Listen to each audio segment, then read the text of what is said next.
It's still morning. Good late morning. Good midday. This will be a good exercise in who gets notifications, so I'm starting late today. A lot of people say they don't get notifications. Jay must have got one.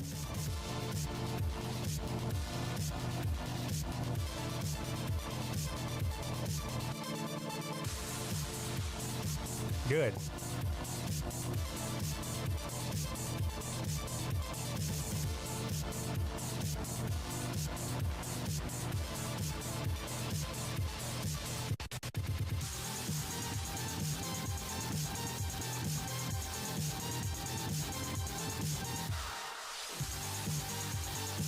Yeah. I don't usually get notifications on community posts either. I think it's just uploaded videos and live streams. I don't know how that works.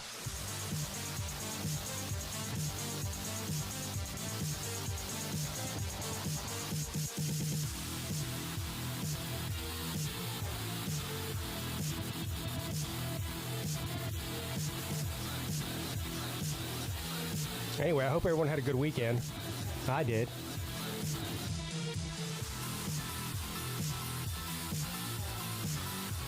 Although I am officially a redneck now. By default.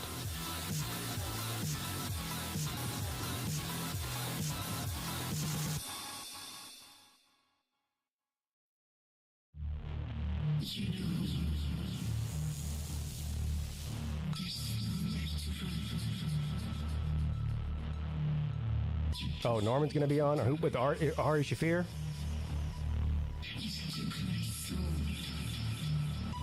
I watch all of them anyway, no matter who's on. I don't usually watch them live. I watch them sometime during the week.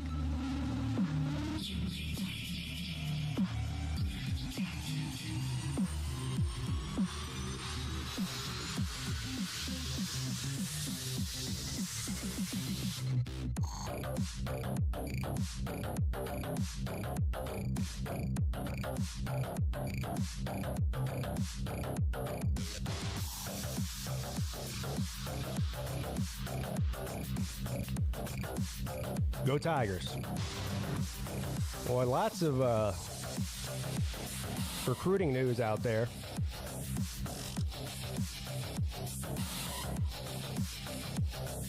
I feel like we see more decommits the past couple of years than we've seen in previous years. Maybe that's just in my mind, in my head, and I'm wrong. I don't know the actual numbers.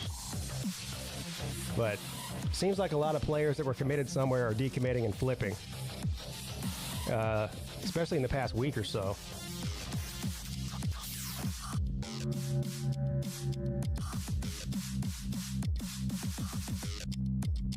Let's see here.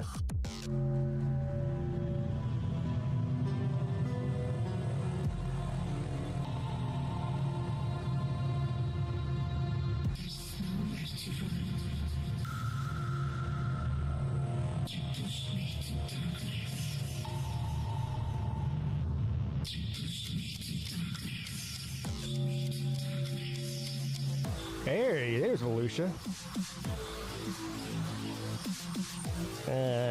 Let's see the updated ranking ratings here.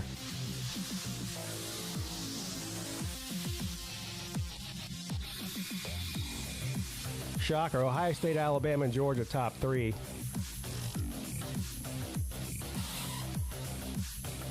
I know South Carolina yesterday had a decommit, and I believe he flipped to Georgia.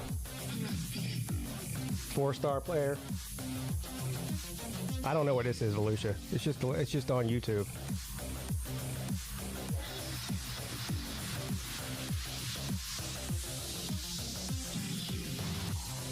There's the Tater Man at number 12. Miami at 9. Where is Florida State on here?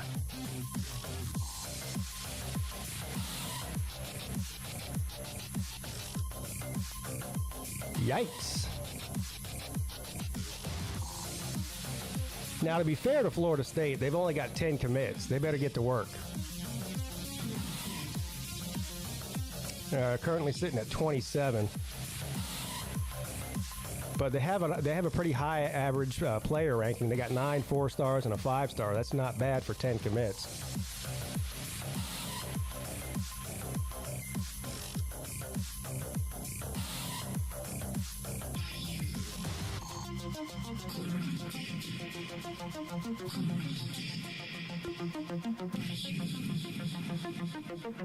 Look at Syracuse with 28 commits. Well, this is weird. All of them are 3-star or lower. I mean, it is Syracuse, but 26 3-stars, and I'm assuming the 2 other commits are 2-star or 1-star.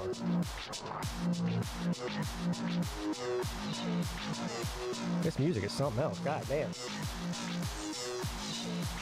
There's South Carolina at 38. 12 3-star university. South Carolina Gamecocks. 12 3-stars and 3 4-stars. 16 commits.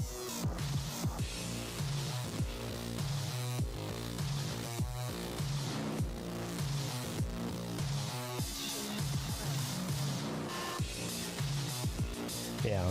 Look, these rankings, it's July. But still. Look at North Carolina all the way down at 48.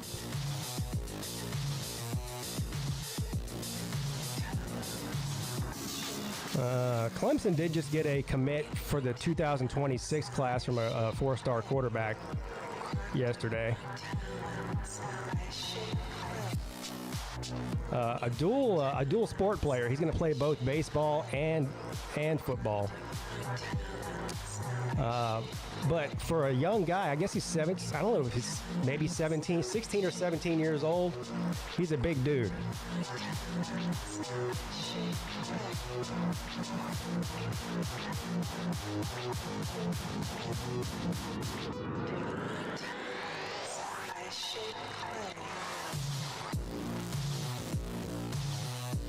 I'm turning this music off. This is too much for me.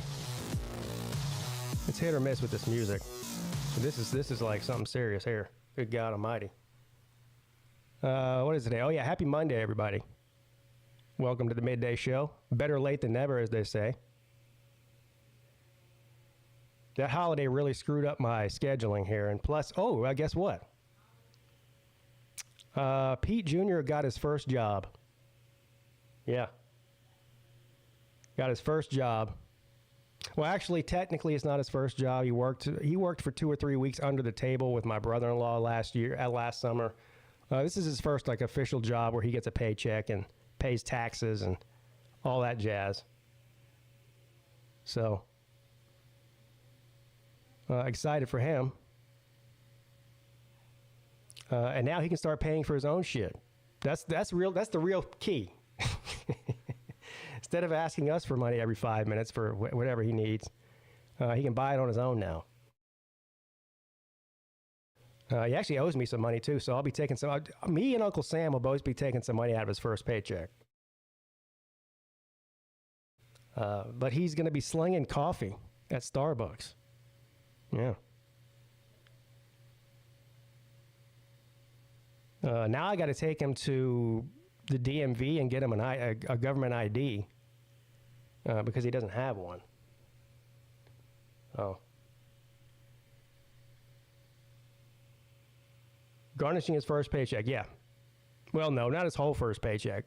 But hey, they're paying him like $16 an hour. It's not bad. I mean, my first job, I think I made, shit. I mean, now we're going way back here. We're talking about 1995. I think I made like $6.50 an hour or something. Whatever the minimum wage was in 1995, that's what I made. It was either $6.50 or $6.75. It was low. $4.25 was your first pay rate. Yeah, see that you're showing your age now.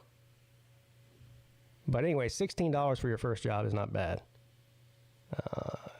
I doubt he'll be working 40 hours a week, but still, even if he only works 30.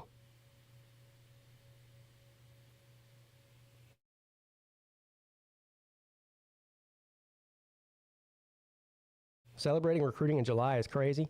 Not really. I mean, if you were up in the top 3, you'd be celebrating. you know? $3.35 when I graduated high school in 1987. Wow. Yeah.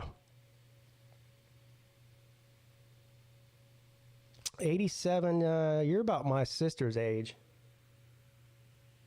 Pete. Amada Maleta. Did I say that right? Amada Maleta?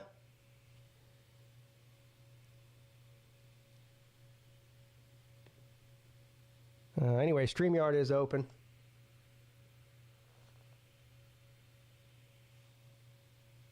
The olds pretending like they had it hard. What are you talking about?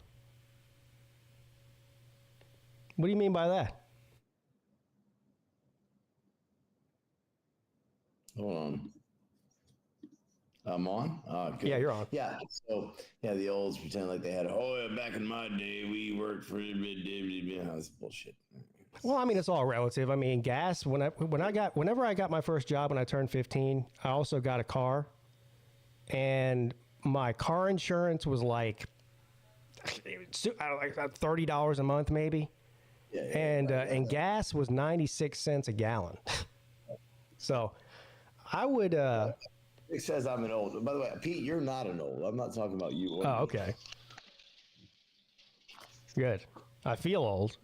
But my first paycheck was $7 an hour, but I didn't have to live on it. I was 15 years old. So yeah. I mean, I had enough money to keep gas in my car, pay my car insurance, and have spending money to go out on the weekends with my friends and shit like that. That's all I needed.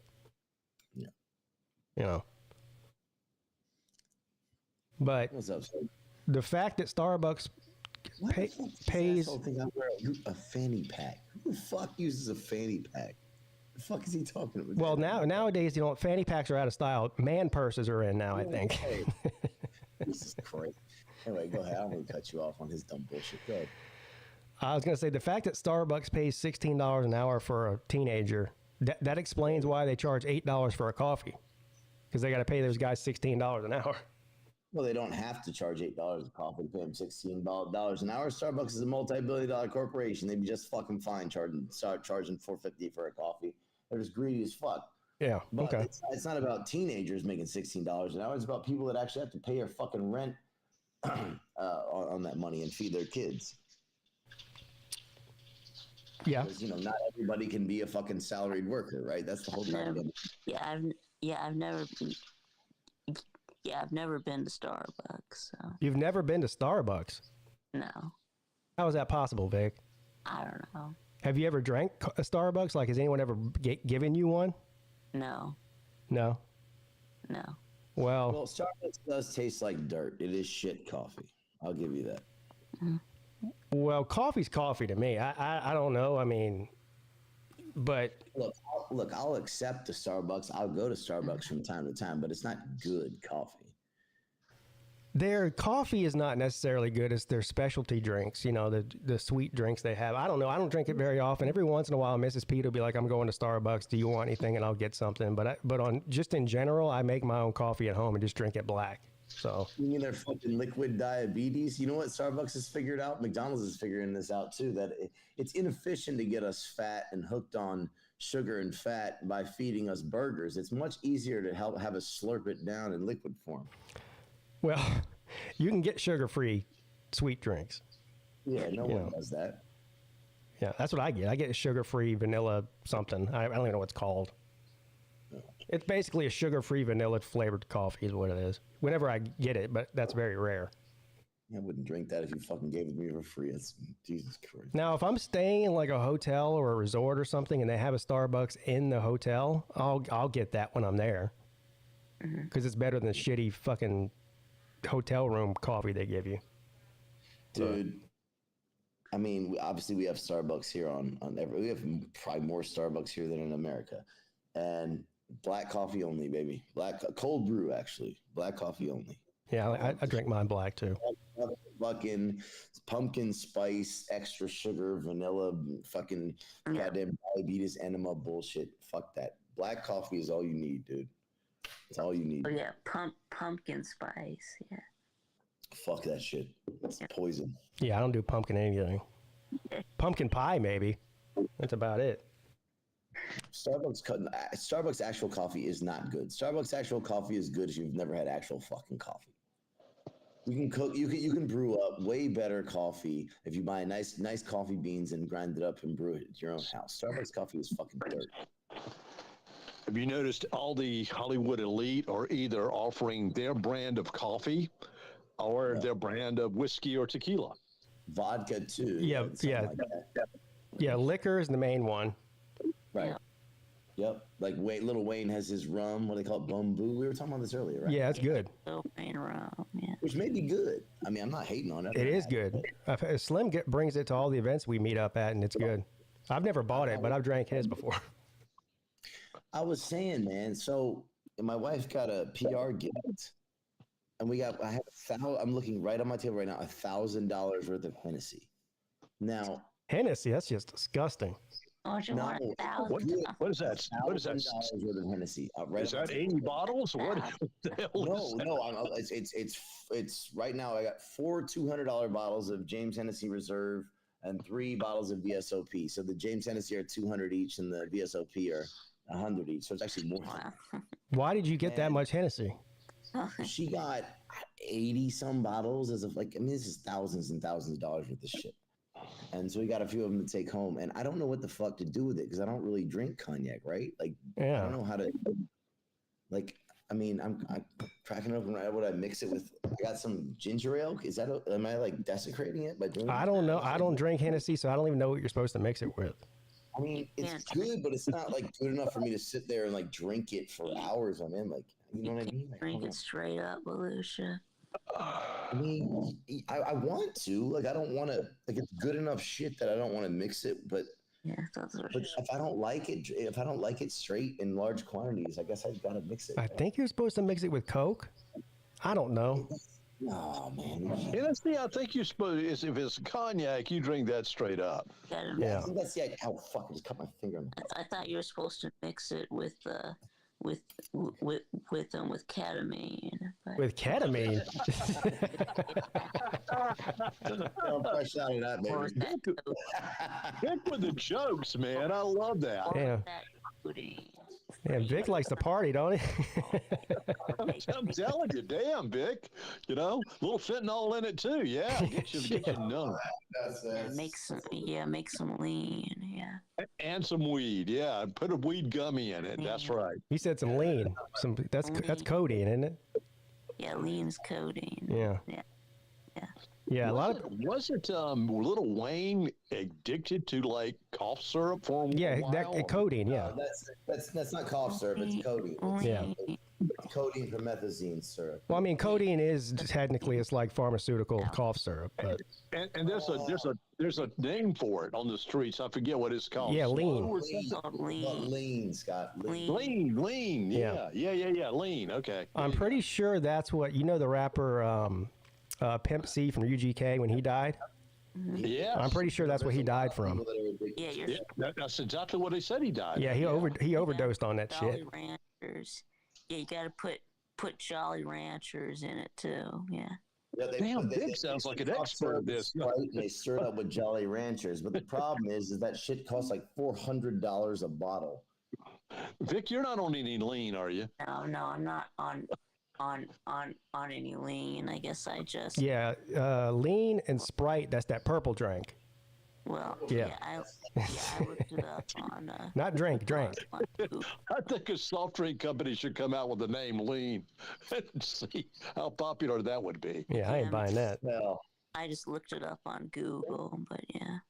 That is, you've gotten it right. That's one way to destroy your liver. I mean, alcohol does it fast enough. You start adding cough syrup to it, and you ain't gonna last long. Well, actually, that shit causes brain damage and liver damage. People don't understand that codeine is an opiate, and it'll make you addicted to it. Yeah. Absolutely. And codeine, when a doctor's prescribed codeine to me for whatever ailment I've had, I've done it twice where I've taken too much and just made me extremely violently sick. Have you ever seen somebody on that stuff? I mean, it was really big in the '90s whenever I was a teenager, and a lot of my friends would do it. I'm luckily it was never my thing. I was like, I'm not doing that shit. But have you ever had? You know what OxyContin is, right? Yeah, it's like Oh yeah. Have any of you ever taken OxyContin, be it for pain or for recreation? I have not. No. I've taken it for pain, sure. Lucia, have you taken it for recreation? Yes, absolutely. And yeah, the first time I did, I took 2 500 milligrams and threw my fucking face up. Yeah. You see people on that stuff; they look like they're on heroin. Yeah, it is heroin, dude. It's it's pharmaceutical heroin. Yeah. It's hillbilly heroin, as they used to call it. Yeah, that's correct. Dude, another one was Delsum. That same stuff. Is another one. Fucking Delsum cough syrup was another one. That was robo-tripping. No, that's DXM. That's different. So DXM, dextromethorphan, is not. That's actually not an opiate. But I know what you're talking about. It's Robitussin. I wasn't saying it was an opiate, but that was just another cough syrup that a lot of people used to drink, get fucked up. Yeah, they call that robo-tripping. Andy in the house. Robo-tripping. Yeah, Robitussin. I've done that a time or two. Yeah, you drink a lot of that, and basically it's like a psychedelic. You trip your balls off, start seeing shit. That's right. It's not like an opiate. That chemical is called DXM, which is something that's totally different. But yeah, the OxyContin and the codeine is very much a depressant, and if you can overdose on that. DXM is just something different. That's just drinking too much cough syrup. Bad for you and fucks up your brain, but it's not. Yeah, I'm about to say that shit fucks up your brain pretty bad if you do it too much. Yeah. But if you do too much codeine or OxyContin, you can die. I don't know. Oh yeah, you can OD real quickly on codeine. I'm lucky. I never got into the hard shit, man. Like I had friends got hooked on coke and all that other shit. I never got into any of that. I mean, I've experimented with certain things, but I never went down that path. You know what I'm saying? Right. Yeah. Well, I just became an alcoholic. You'll get some fucking work done. You do get a line of coke. Coke's really fun, man. Cocaine is really fun, but the only problem with it is that A, it's expensive, and B, it's also extremely grabby, man. It's easy to fall down Yeah, I've seen people do that, but the problem nowadays is they it might have fentanyl in it, kill you. That's absolutely. I had a friend. Well, I mean, that's always been a thing with cocaine. This isn't a new thing. People used to cut that shit with formaldehyde and everything else. Yeah, I don't know. You can't cut it with baby laxative most of the time. So you might get a little diarrhea while you're doing some cocaine. Pete? Andy makes a good point. He says a lot of college kids started doing oxy and couldn't afford it and went to heroin. But the bigger and more sinister problem is that a lot of people, including working professionals, got injured, be it in a car wreck or an on-the-job incident or whatever it was, got overprescribed, basically narcotics, things like OxyContin, and they used to do fentanyl under the tongue, and then got overprescribed, and then tried to wean themselves off of it and couldn't, and then ended up getting cut off by the doctor and went to heroin from that. So here's a funny story. So my dad was an eye doctor. He was an eye surgeon, and he used to get a little vial of cocaine like once every 6 months. He would use it as an anesthetic. He would actually put cocaine on the eyeball to numb it. Okay. And every once in a while, the feds would come in his office and like make sure that he wasn't using it. But he was like, it's like a tiny little vial every 6 months. Sounds like some 70s shit. Right, but so it's medical cocaine. Yeah, they don't do that anymore, man. There's no fucking way they're doing that now. Well, they were doing it all the way up until he retired about 10 years ago. Was it liquid cocaine or was it just the powdery cocaine? That's a good question. I don't know. I never saw it. And my dad's never even smoked weed before. He ain't touching no cocaine. But he just said it was funny. The feds would come in there and say, "Let's see your cocaine. We want to measure it, make sure that it's not being illegally used." Wow. Yeah. I've got to think that they use something different nowadays, man. That doesn't sound like. I don't know. Well, that's why so many doctors, surgeons, all of that are addicted to drugs. If they got free access to that shit. Well, it wasn't like they were giving them a kilo of it. It was like I said, it's a tiny little vial of it. Because all he had to do was put like a little speck of it on their eyeball wherever he was going to do the injection or whatever. So I feel like I told you I had eye surgery like a week and a half ago. I feel like I said this on the stream, did I not? Yeah. They didn't put Coke on my eyeball. I promise you that. I wish they put Coke in my eyes. That would have been nice, a little euphoria while you're having some surgery. Yeah. Yeah, bro. Wow. Hey, my experience with codeine, get back to that, was I was playing Frisbee with friends, and I went and dived for a Frisbee and fell on my chest really hard. And that night, I had to go on the air. It was late night, 10 p.m. to 2 a.m. And I just started feeling chest pains. And I'm like, oh, my God, what is going on? And I'm on the AM. There's a guy on the FM station I knew was an EMT, part-time EMT. I went over to him. I said, hey, man, I've got these chest pains. He said, you need to go to ER as soon as you get off the air. I did. And they checked EKG, all that. What I'd done is I had collapsed one of my lungs. You have like little air bubbles between your lung and your chest cavity, and one of those bubbles burst, and it caused extreme pain. And the doctor figured it out and said, hey, look, what you got to do is just rest. I'm going to give you something for the pain, which he gave me codeine. And 3 or 4 days later into that, taking that codeine, it just wiped my ass out. I mean, I just took too damn much of it. Got sick, threw up, all that. So I don't like that shit at all. I hate taking any kind of pill. I mean, even for me to take an Advil, I have to have like a major headache or something that's really bothering me. Yeah. I just assume that's all poison. Pitched a no-hitter on acid was Doc Ellis. Doc Ellis pitched a no-hitter on acid. Oh, go ahead. I heard about that. Yeah, I think that's a true story. Cocaine being cut with fentanyl. Well, fentanyl's supposed to be 100 times stronger than heroin, isn't it? I think that's the scenario of fentanyl. But a dear friend of mine's son did coke. Bought like a gram of coke, did it, and died that night. And they had 14 other people in the area that died the same damn way. Well, they've been using, fentanyl has been used in hospitals for a long time. They still use it. Yeah, it's used for milligrams. surgery, Do a milligram. It's just but when everything out there now is being cut with fentanyl so that you can get addicted to whatever drug you may be doing, that's horrible, man. See, the difference between doctors and what you get on the street is that like the hospitals know the amount to give you that's not going to kill you.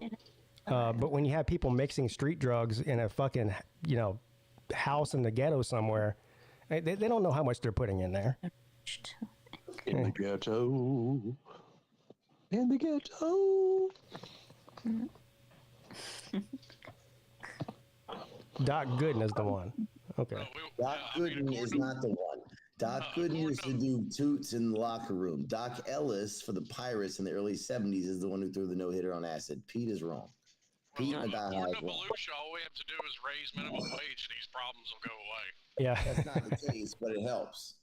No, it really doesn't. But okay. It does help, but it's one step in a multi-step process. And if you only take they've been raising minimum wage for 100 years, and it's done nothing but increase unemployment. That is absolutely insane. That is absolutely true. It's about to bankrupt California. No, it isn't. What's the? How many people? Seriously, California has a net positive. California has a net positive of human movement in the last 2 years. California is not bankrupt. I don't know what the fuck we're talking about. How many people has unemployment rate risen out of poverty ever, Belushi? Or raising minimum wage, excuse me.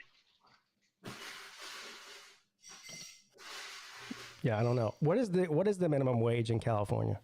$20 now, I think. $20. Well, no, they just bumped it up to 20 for fast food employees, and then within the first month of it being in effect, 10,000 people lost their jobs. Well, that's because of corporate greed, not because they can't afford to pay these people that money. Hey, breaking news. Corporations are in the business of making money, you fucking right, imbeciles. yes, but they don't have to make as absolute much money as possible, do they? Yes. That's what they're, that's the point.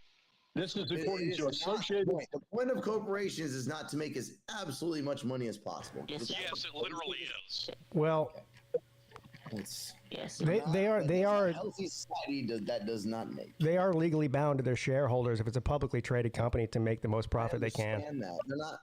Volusia, according to Associated Press from May 10th, 2024, California has a huge budget problem that could force thorny decisions from Democratic leaders who enjoyed a more than $100 billion surplus just 3 years ago.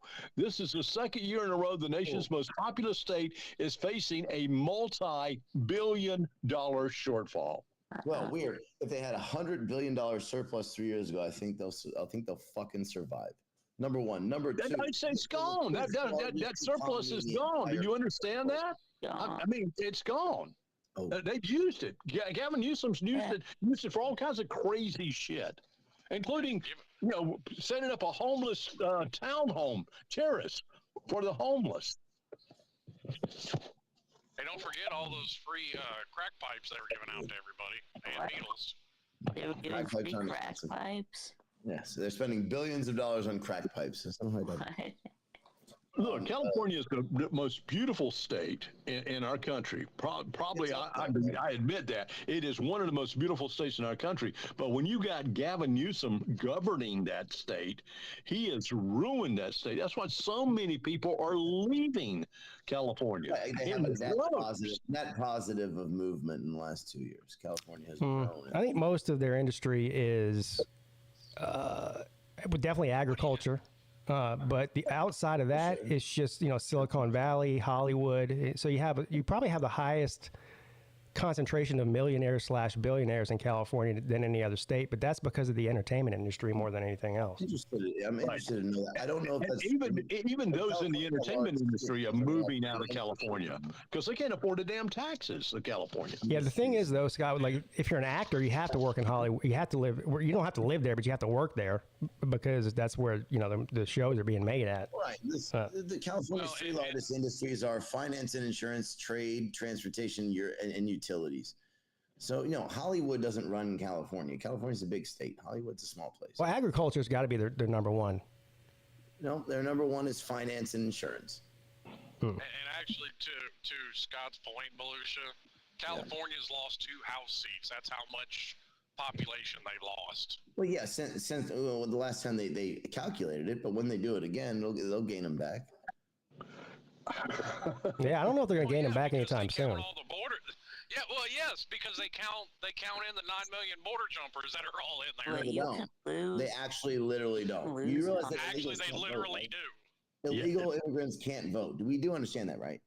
No, well, here we go. They've got some sort of damn law trying to allow it so that illegals can vote in this election. No, they do not. Actually, yes. California allows them to vote in local and state elections. So does Illinois. So does Colorado. There's about 15 or 16 states. Immigration myths. Okay, hold on. Sick. Can't believe. Now, obviously, they're not allowed to vote in national elections.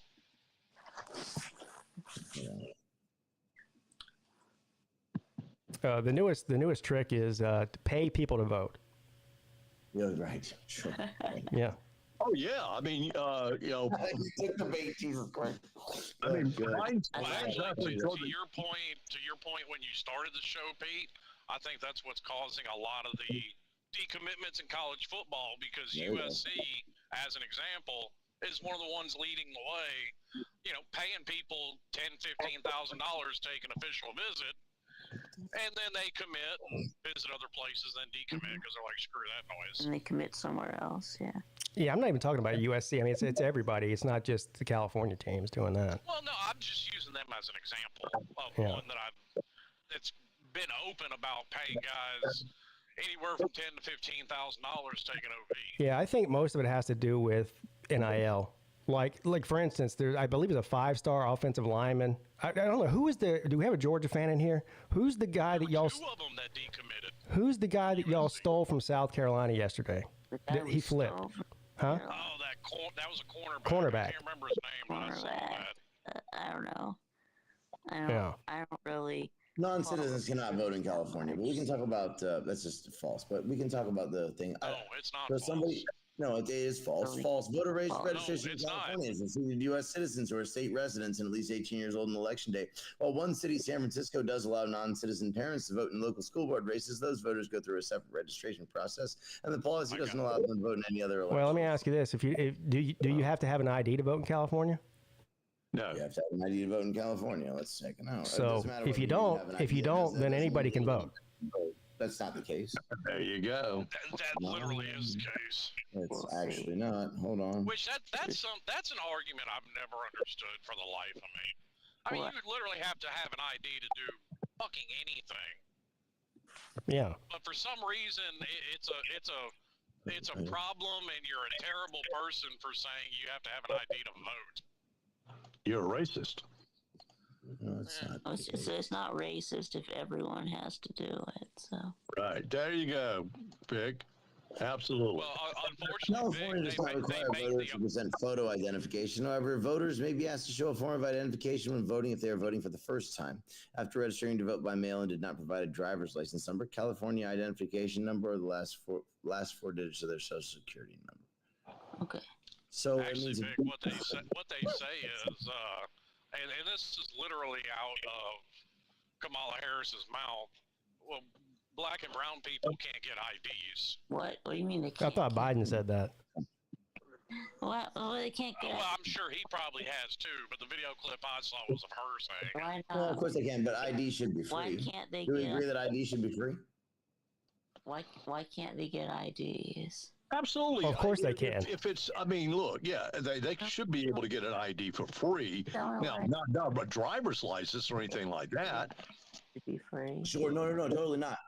You don't have to have a driver's license to vote. You just need a form of identification. Breaking the bank, $20 for a state issue ID. Not the point. No, some people don't need to spend $20. That absolutely is the point. No, it's absolutely not the point. $20. Not everybody. Okay, if voting is an American right, it doesn't say in the Constitution voting is an American right if you've got $20 to spare, right? ID. Yeah, well, actually, if you read the Constitution, the right to vote came with certain responsibilities. Right, but $20 wasn't one of them. Wait, $20 wasn't one of them. Somebody named. It was other things that cost you money. Somebody named Pete's Hawaiian shirt is in here. Let's check out Pete's Hawaiian shirt for today. Here we go. He's right. Here. There you go. Although, yes, This is very summary.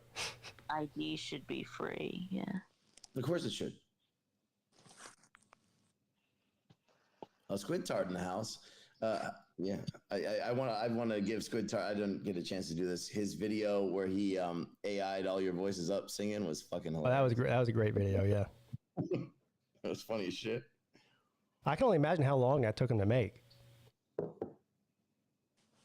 Oh, it's goddamn funny as hell. Well, fine. I shouldn't have to buy a hunting fishing license either. That's been going on forever, though. But that's a free. Okay, a fishing license is not. The Constitution says nothing about that. Yeah, and it costs like $5. Yeah. Actually, no, it weird. Actually, no, it's not. I don't know about where you live. I can go to Walmart and get one for like maybe $10. I don't know. It's like I can walk in there and go and get one for like $10. Like to get a hunting and fishing license for the whole year, in most states it's called a sportsman's license, and that's actually like $200, $300 depending on the state. Oh, you see, I've never done that. And if you're buying a hunting license out of state, like for instance, if I were to go get one for Indiana or Illinois, they charge people $3,000, $4,000, $5,000. Yeah. What? And so people that don't have that money to spare aren't doing that, I guess. For out-of-state permits. But I'm not really concerned about people's ability to get that. I don't think that's really what. Out-of-state is way higher. I mean, they literally, it was the most ridiculous thing I've seen. They actually drugged this old man that just lives up in the mountains of fucking North Dakota to court.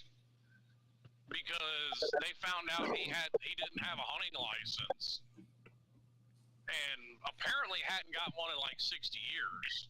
Right. Like ever. Well, it's just like I actually drugged this old man to court over it. I'm like, really? in California, if you go to buy a gun, you have to wait 2 weeks to get it. You can't walk out the same day with it. I mean, No. but in South Carolina, they do a federal background check on you, and it takes 30 minutes. So what's the difference between South Carolina and California? Can't speak to that. I don't know the answer. Yeah. So, well, the answer is it's stupid. Look, 35 states require you to have an ID to vote. And why, there's 15 left is beyond me. But of course, those states are mostly Democratic. Well, those states should give the people free ID.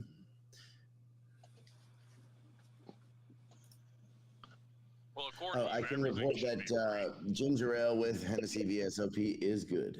It is good. So, Squid, you said it took you 5 or 6 hours to make that video? I thought it would have taken longer than that.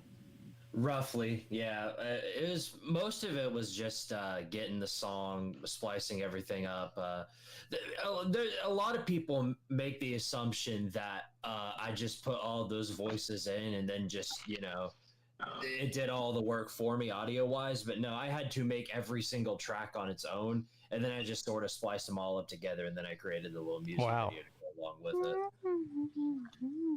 But yeah, I had a fun time doing it though. It was definitely. I was a little surprised at how good some of the voices came out, because I thought there was going to be some errors to go along with it, but no. Like actually, everybody sounded really good. Even Jackpot hit all the high notes, which Jackpot sounded like Jackpot. I thought I sounded pretty good, like myself. Lou sounded a little weird. I don't know. With Lou was a little different. I think Lou was the only one that sort of the voice just sounded off. I think everybody else sounded like even BVD and they all sounded alike. So what did you do? Like, did you just go to one of my videos and record my audio and then use that as your? Right. So what it is I used a website, and I basically, it requires like no less than like 3 minutes of like an MP3 file of just some guy talking. And so I just took I took a video of you ranting about Clemson and Dabo, and I took that and I turned it into an MP3 file, uploaded it, and then that's how that came out. So now I can actually use that voice chip now, like infinitely now, so I can have you sing any other song, but I just for that specific song, I just chose you to sing that one. Awesome. So how many songs do you have a choice of? Any. And it's like, well, not even just songs. I can get you to say anything. If I wanted to, I could have, like Uncle Lou's like Vanderbilt rant. I could have Pete actually say, how in the hell? I could literally do anything with it. Could you have me sing the Star Spangled Banner, and then I could play that before I do my game streams? I could do that. I'd say that's awesome. I could stand there with my hand over my heart. Yeah, that'd be great. Yeah, that'd be. But yeah, no. Now that I have the voice, and now that I've made the voice chip for it, I can use it for literally anything, an infinite amount of times. But well, is this an app or is this a what hardware or software? It's a website. It's a website called, I think it's called Jammable is what it's called. There's a bunch of them, but I just chose that specific one because it was the first one to pop up. Literally one day I was playing around with this software. I forget what I was doing, but it just popped up on my screen. I don't know if it was an ad or whatever, but I saw it and I was like, I wonder what would happen if I put my voice into this. And then I did it, and it turned out to be the most glorious thing ever. And so when I did it, it was right before the talent show. So I just immediately thought of, what if I created a music video with my voice singing about how numb I am, and then that's when it started. I become so numb, and then I just turned that into Lou singing, and then eventually I turned that into a whole bunch of other people singing. Yeah, that was good. I voted for you to win the talent show for that video alone. You should make another one with new voices. You do like me and Nate and some other people. Yeah. Well, this is something I forgot to throw in there. For every single brand new voice chip I make, these aren't free. I can't just create like free voice chips. Now they aren't super expensive. I think it's only like $5-6 a person, which is, retroactively, that's pretty cheap. So, I think it was, I don't remember who it was, but somebody asked to make a voice chip of them, and I could absolutely do that, but not for a fee. Like if somebody paid me $6 to make a voice of them, I could absolutely do that. But yeah, no. Okay. The only reason I did it for, I didn't charge anybody this stuff because it was something I really wanted to do. And, I had some money on my hands. I just decided I wanted to make something fun. Let me ask you this. Could you... Charge people? I'm going to charge you for using my voice. What the hell, motherfucker? I haven't done it yet, though. I haven't... No. Could you make That's exactly why I didn't upload the cover on my YouTube. Squid, could you like make an audio track of you ranting about Tennessee and then change your voice to BBD's voice so it sounds like he's the one making the rant? I could. I absolutely could. That's dangerous. Oh, so we're going to start some AI drama on YouTube now. Oh, yeah. But I could change his voice to sound like Elon Musk speaking in fucking Latvian. I mean, have you guys seen this shit? You can get your voice to speak. I could get you, Slim, to speak a language that you don't even speak, but just by getting a clip of your voice. Yeah. The only problem with it, and I think Elon Musk is one of the prime examples of it, and some of the ones I've seen of Joe Rogan or another, it can't get people's speech patterns down very well. Not yet, but it's pretty fucking close, man. Yeah, they'll be there soon enough. Yeah. Yeah. I'm looking at the website. You can do Michael Jackson, you can do Frank Sinatra, you can do Freddie Mercury, on and on and on. Bad Bunny, Taylor Swift. Oh yeah, no, the list goes on. One thing that kind of disturbs me, and I'm interested in your thoughts on this, but this kind of I find this to be really unhealthy, is that they have a service where you can take the voices of your deceased relatives and make AI use their voice to talk to you as though they were still around. That's really just fucking creepy, dude. Yeah, no, and I know better than to do anything like that. Even I'm gonna make AI make Joe Biden say a bunch of fucked up shit and upload it. Yeah, too late for that. Somebody's already done that. See, have Joe Biden in a Michael Jackson voice. That would be. See, I'd like to do like a football trash talk video and then use Hulk Hogan's voice instead of mine. Right. I mean, you can already do all and do that. Yeah. But, holy shit, and the voices, man. It keeps loading them. Wow. You got a Randy Macho Man Savage, too. Wow. Oh, my God. The list goes on. And by the way, this is only going to get better, not worse. Well, worse. You know what I mean? Okay. No. It's going to get better for better or for worse. Well, yeah, and largely for worse. See, that's a good idea. Matt Dummett said use Pete doing Dabo's voice. Yeah, I could do a video trash talking the transfer portal in Dabo's voice. Yes. Well, you can do not just music. I'm looking at this. You can do cartoons, anime. You can do it in different languages. SpongeBob, Squidward. Let me just cartoons. See what you can get.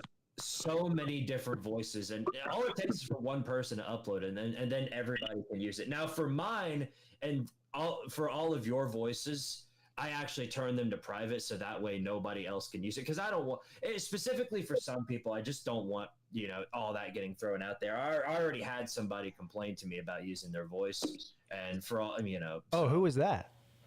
I'm not gonna say. Oh man, I really need to know who that was. Oh man. Well, just for the record, Squidtard, I was just joking about the NIL thing. Yeah, I don't think he's talking about you, but yeah. Wait, what NIL thing? Oh, okay. No. Yeah, no, I took that as a joke, obviously. I still have it. I still have a subscription to the site, but I have no idea. I could still use it to blackmail you at some point in the future, but we'll cross that bridge when we get there. Am I right, Squidtard? So Squidtard, is it a monthly subscription to this? Is that what it is? Or yeah, okay, yeah. And how much is the subscription? Do you know?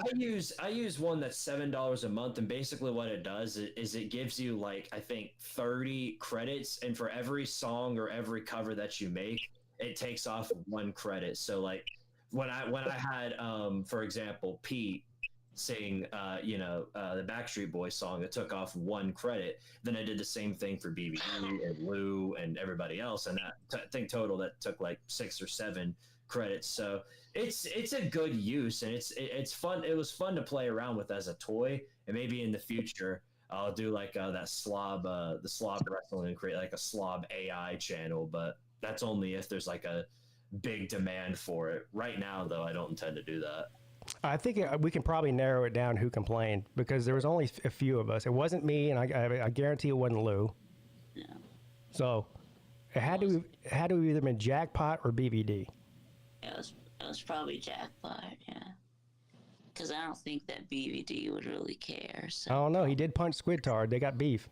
Yeah, there is beef there. Celine Driver too. He complains about everything. Might have been him. Lane. There you go. Yeah. Again, I'm not going to say who it is. I know, but the laugh just told us all we needed to know. So you can sort of come to that conclusion. And again, it wasn't my intent to make anyone mad or sort of. Yeah, I know. All it was just a fun little joke, and that's all it was going to be, But Squidtard, there's literally nothing in the world that somebody can't find it offensive. Oh yeah, I wouldn't even worry about shit like that. Right. Yeah. But I'm not going to create anything for the purpose of offending anybody, if you get what I'm saying. Well, right. If people are going to be not put people's voices in the public domain. Now, let's be honest. I mean, you're really swimming upstream against the swelling tide here. At the end of the before too long, all our voices are going to be on that. But yeah. For now, let's not be an active participant in that debauchery. Yeah. Yeah, I think you should expand the collection. Yeah. Well, the only again, if I do that, it's going to come at a fee. Somebody's going to have to pay me to make an AI chromatic of them. Yeah. Because it's $7. Okay, I look now. It's $7 per person. Okay. And it can be used infinitely. Once you have it, you can use it for anything. But so I guess I can PayPal you $7, and you'll make me a voice thing. Yeah, and obviously I need voice clips too. But for your sake, Vic, I mean we've got a bunch of those. So yeah, you got all of my. We need a fake argument between Slim Shady and Scott, or Slim Shady and Volusia. I've got over 1,000 and something videos. So. Oh yeah.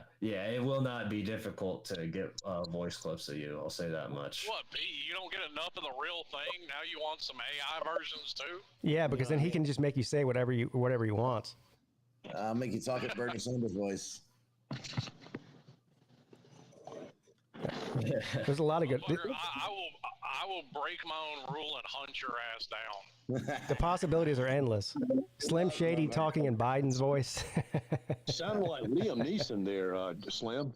I will find you and I'll kill you. Liam Neeson doesn't use the word kill. That's intentional. You understand?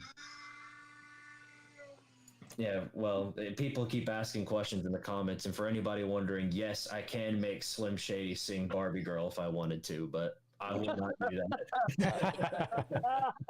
But here's the thing, Squidtard, is that literally any of us could do that. I mean, right. I mean, no, I'm not the only one. Anybody can do that. Yeah, anybody can do it, but they just rather him do it for them, and they don't want to go through the trouble of doing it. So, Squid, you take a couple of sentences from someone's voice, and you can turn that into a song. Is that right? Yeah, but it's more than for all of the voice clips. I at least got like 5 minutes of somebody talking.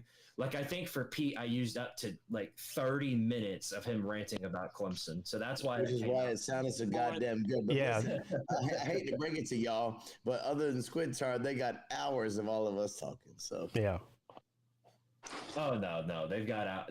I've got thousands upon thousands of videos. If somebody really there you go. So all of us then. Yep. Well, he probably just copied an entire video, like a 30-minute rant of mine. That's probably what it was. Right. Yeah. And considering I literally used it, I have no right to complain if somebody uses mine to make an AI of something, considering I've already done it. Yeah.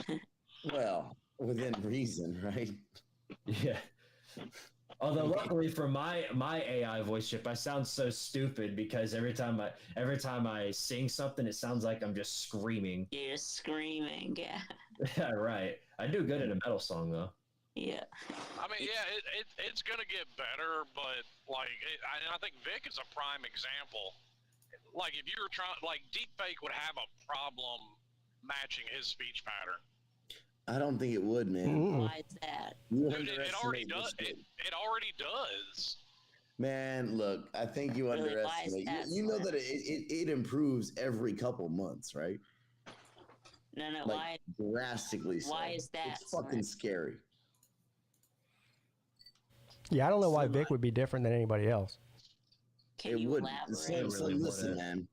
I mean, I had somebody do one of me speaking Russian. I don't speak a fucking lick of Russian, and it sounded like my ass speaking Russian. It was fucking insane. I understand that, but I'm not talking about speaking in a foreign language or just doing a song. Like, I've seen some of those deep fake videos of them trying to copy, like, Joe Rogan or Elon Musk. Yeah. People with very distinctive speech patterns, it still has trouble with. Well, there are good ones and there are bad ones, right? I mean, I've seen a bunch of shitty ones of for example, Rogan. Rogan is probably the most deep fake person. Rogan and Musk, the two you just mentioned, I think, are probably the two most, and Trump perhaps, are the most deep faked people on the internet. But some of them are good and some of them are bad. But if you're using a cutting edge one, man, good luck with that. Well, I know y'all have heard the Hitler speeches in English. Obama has a very what? The Hitler speeches in English. Have you heard those? Oh, yeah. I have. I have seen some of those. Heard of that. It's pretty wild. Yeah, some of the stuff is people make out of this stuff is just absolutely insane. Well, no, what he's talking about is just they ran it through basically an AI translator and translated a lot of Hitler speeches over to English. But Yeah. it sounds like his voice is the Yeah, it's his voice. He's just speaking in English instead of German. Right. Yeah. I'll tell you, something what really fucks you up is when because I've had them do it to me, right? I've had them use my voice to speak other languages, and when you hear that really makes you say, "Oh shit!" Yes. So what about you when you if like we used AI to translate your voice to Chinese, would it actually sound like you? Yeah. So this is no, it would. So this is what Rogan was talking about this a couple of weeks ago. They're about to expand his podcast to like 32 different more countries that they don't have it in, because they're going to put it in their native language, and they're going to put it on Spotify. Now, Sounds like hold on. A couple of caveats to that. First of all, if Joe Rogan is speaking Estonian, okay, it doesn't necessarily have to sound like Joe Rogan, nor does it need to mimic his speech patterns, because Joe Rogan has never spoken Estonian before. So it doesn't necessarily have to sound like what Joe Rogan would sound like speaking Estonian, nor, Vic, to your point, would it have to sound like me the way that I speak Chinese? Because I actually do, right? So, if they use AI to make me speak Chinese, it might not sound like the way that I actually speak Chinese, for example, right? Yeah. And the other example of that was Eric Adams, of course, the mayor of New York, right? Last year when he was up for re-election, he caught some flack because I don't know how many languages he speaks, but it's not more than 1.5, right? And of course, New York is a city where people speak a lot of different languages, and so he used AI to make it seem like he spoke a number of different languages, and so that he could connect with people, different constituents in New York City, by speaking, Haitian Creole or Swahili or whatever the fuck. Well, it's going to be a real problem in politics, because people are going to start making politicians say things that they never would say, and then they post it on Twitter, and half of the population is stupid enough to believe, that it's them saying it. Right. Worse than Twitter posted on fucking Facebook, where it's a bunch of boomers who who don't know their ass from a hole in the ground, and are completely internet illiterate, and can't fucking figure any of that shit out. They'll believe any of the dumbest bullshit. Hey! Oh, yeah, that was for you, Scott. Hey! Hey. that was intense. Hey, in the radio industry, they're already beginning with some sort of AI radio voice, and they are trying to sell it out there. It hasn't really come to fruition as of yet, and it's been out there for about a year. I mean, there was one station up in Portland that put it on, and they call it AI Angie I forget the name, but they literally say it's an AI voice. They don't try to hide it or disguise it, but who knows? Yeah, but Scott, what about live commercials or commercials on live radio? They could just have the whoever's the sponsor is just take the radio personality's voice and read the commercial just the way they want it to be read. Well, one of the advantages they're saying of this is that, you could use it for a part-time weekend guy, and that part-time weekend guy can not only give you traffic and weather, which is zero on most radio stations on the weekends. They could give you all of that information and more if you just set them up that way. Yeah. Right. It's definitely something. I'll say that much. It sounds like a good idea, but something tells me it's not going to work out the way we want it to work out in the long run. Oh, hell no. It's going to be Terminator 8 or something like that before it's all over. Well, no. I mean, look at what you're getting now. And I sent it to Pete on Twitter.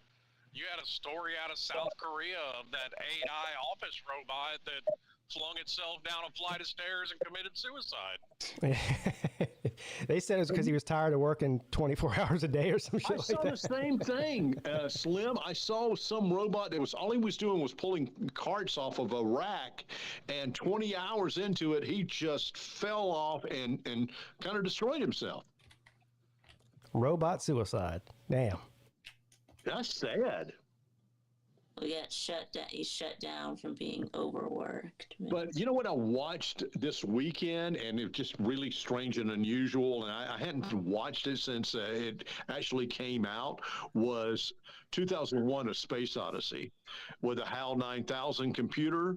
Mm-hmm. And that is so damn relevant to today than what that Stanley Kubrick did in 1968.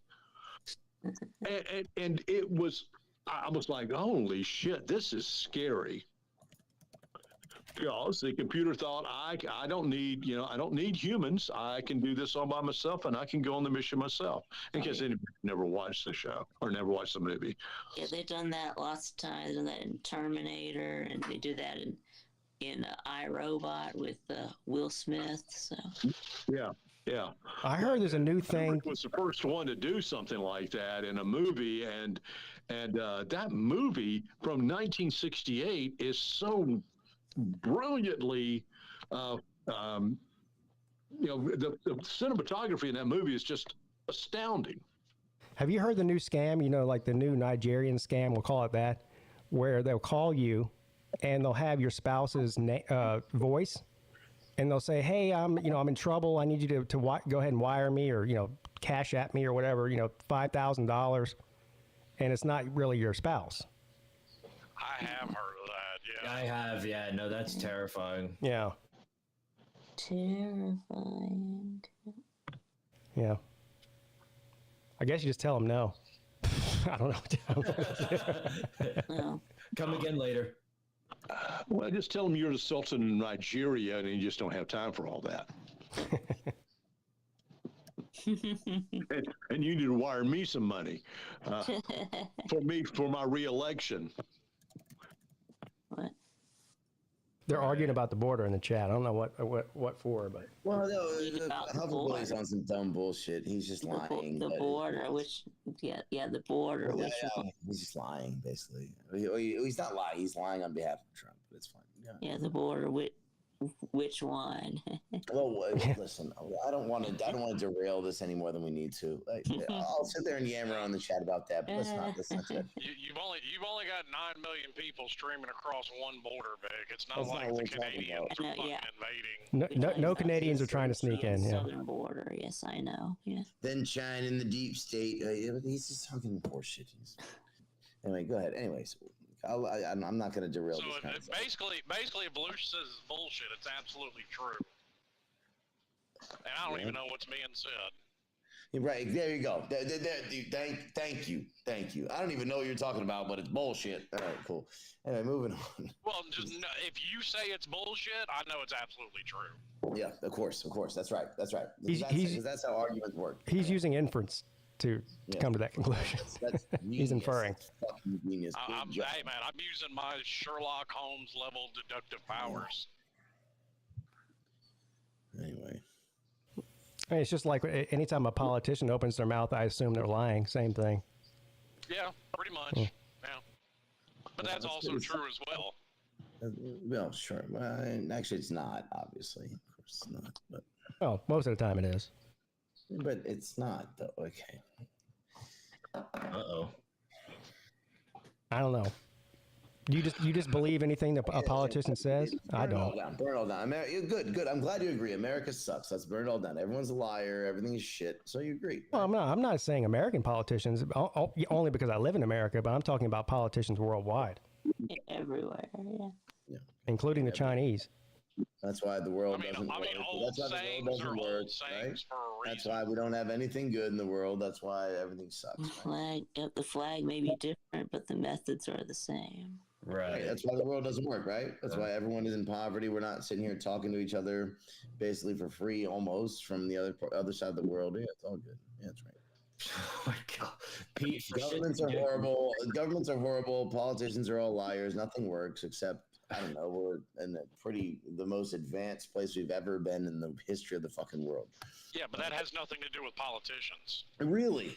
Then who was it? A politician has never created a fucking thing. Yeah. That is the silliest thing I've ever. Okay. Jesus Christ. Name me a politician that's created a fucking thing ever. I don't know. George fucking Washington. Last time I checked, Thomas George Washington Jefferson. wasn't an inventor. Okay, but then he was a politician. He created they helped create the United States of America as politicians. Yes. Not as inventors. Right. Not as well, if you want to get downright technical, they created the United States of America by committing treason, if you want to get technical about it. They did. Sure. They did. Pete, for shits and giggles, I just made a cover of you singing "Take on Me," and as you can expect, it sounds pretty good, actually. You already made it while we were just sitting here? Yeah, no, these covers. Yeah, I can play it right now. These covers. Can you send it to me so I can play it? So it'll sound better on my end? Or no? Yeah, I can send it to you. How do you do that? All right. Can you send it to the private chat or do you have to email it to me or how does that work? I can send it to you through Twitter, maybe. Can you do it anything other than Twitter? Yeah. What do you... anything but Twitter. Is it just a link? Okay. I can't send just the link.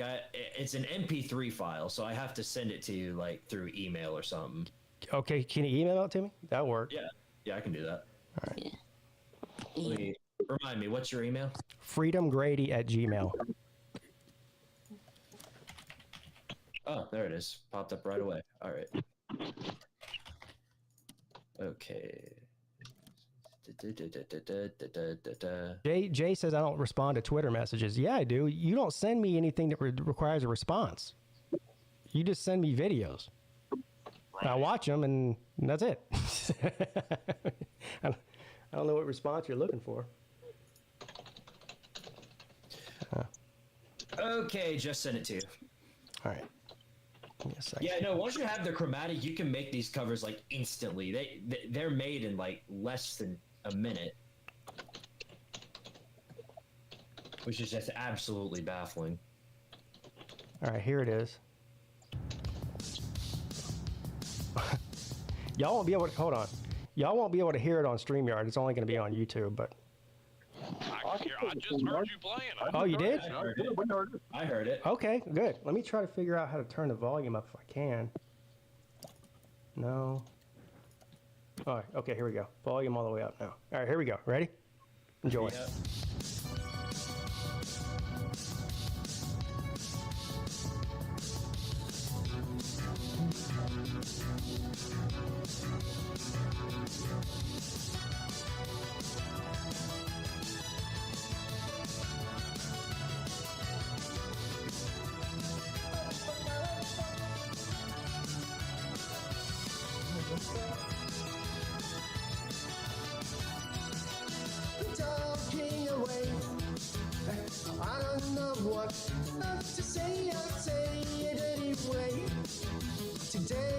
another day to find it, shine away. Though I've been coming for your love all day today.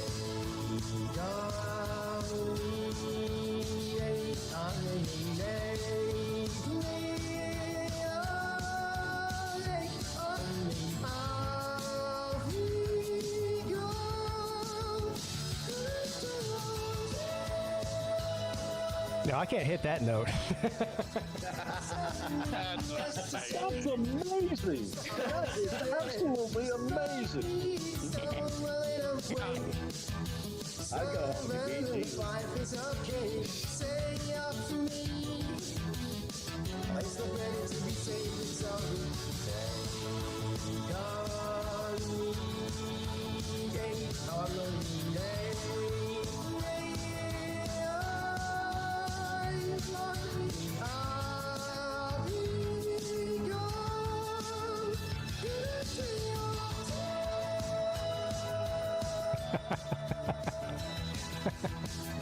If you sing like this at karaoke, Oh, he sings better than me for sure.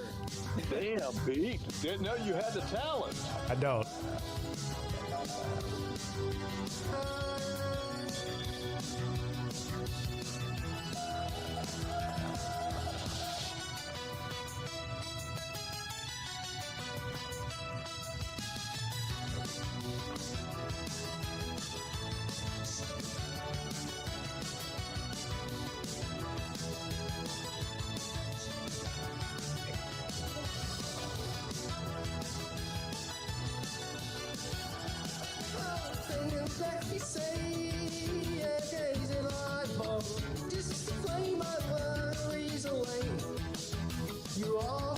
I've got to remember, you shine away.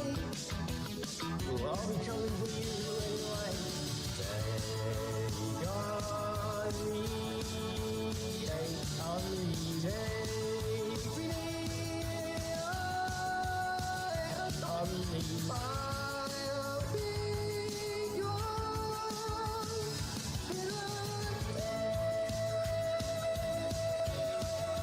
Take on me.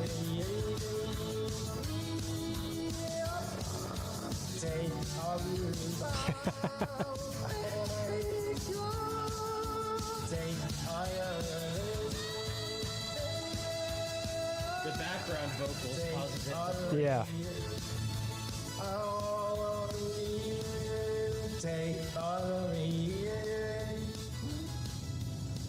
Wow. That was astounding. So how about that? Now, see, this raises the question. Just say, for the sake of argument, you use that and have Hulk Hogan's voice sing a Metallica song, Yeah. and you post it to YouTube. What's to stop both Metallica and Hulk Hogan from suing your ass into oblivion? See, now that's a whole different. Yeah, that's a good question. I don't know. I think there is something against it, but I don't really know. Now it does raise a bigger question. I've seen some people get in trouble because they make AI songs of these people and then claim it as them singing like their own song. Yeah, if YouTube's listening, I'm not trying to steal their song. Okay, this isn't monetized. It was funny because originally, before the idea of doing the for my final talent show video, originally I had the idea of making Edward sing YMCA. I never went through on that.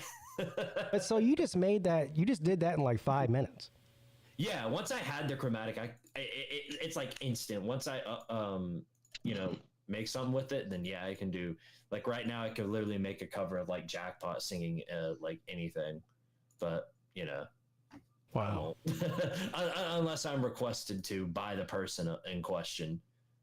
Well, I'm being serious. Make me one of me singing the Star Spangled Banner, so I can use it on my streams. All right, let me see if I can.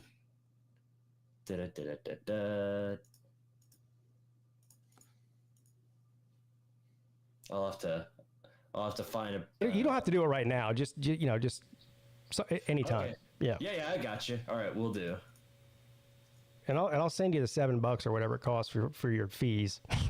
because I'm going to use it. Well, yeah. Right now, I've already made the chromatic for you, so you don't have to worry about that. For every single song that I make with you, now that I've made it, it's free. It's only when I make a brand new like character sound. Gotcha. Okay, so it's $7 a voice, but you can use that voice as much as you want. Yeah. That's why I said for anybody that wants me to make like a chromatic of them, that by that point, they'd have to charge me or give me $7 or $8 because of tax. But that was pretty funny though. Yeah, no, it was hilarious. And with a song like that, you can tell that it's obviously not the real voice. It's just AI, which makes it funny, but yeah. Yeah, because I've heard Peete sing. He can't sing that good. Yeah, no, I can't. I admit that. Well, I don't know. We've never heard you try.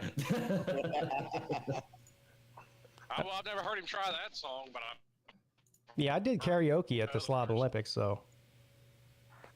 And it was horrendous. That's why I didn't even try it. But then again, I was supposed to go right after Sea Dog. So once I saw Sea Dog just completely blow away the crowd, I just decided to stick away from that. Yeah, he killed it. Yeah, it was Sea Dog Ice. Yeah. They did Ice Baby, right? He had that high school softball team all pumped up. Oh, yeah, I remember that, yeah. Yeah, you did. Yeah. Oh, yeah, for sure. See, Pete, the problem here is that for the Star Spangled Banner, every single song cover I see is it's like a chorus crowd or a woman, unless you want to sing the Whitney Houston version. Oh my God. There's not. I could get you to sing there's the Chris Stapleton one. Oh, there you go. There you go.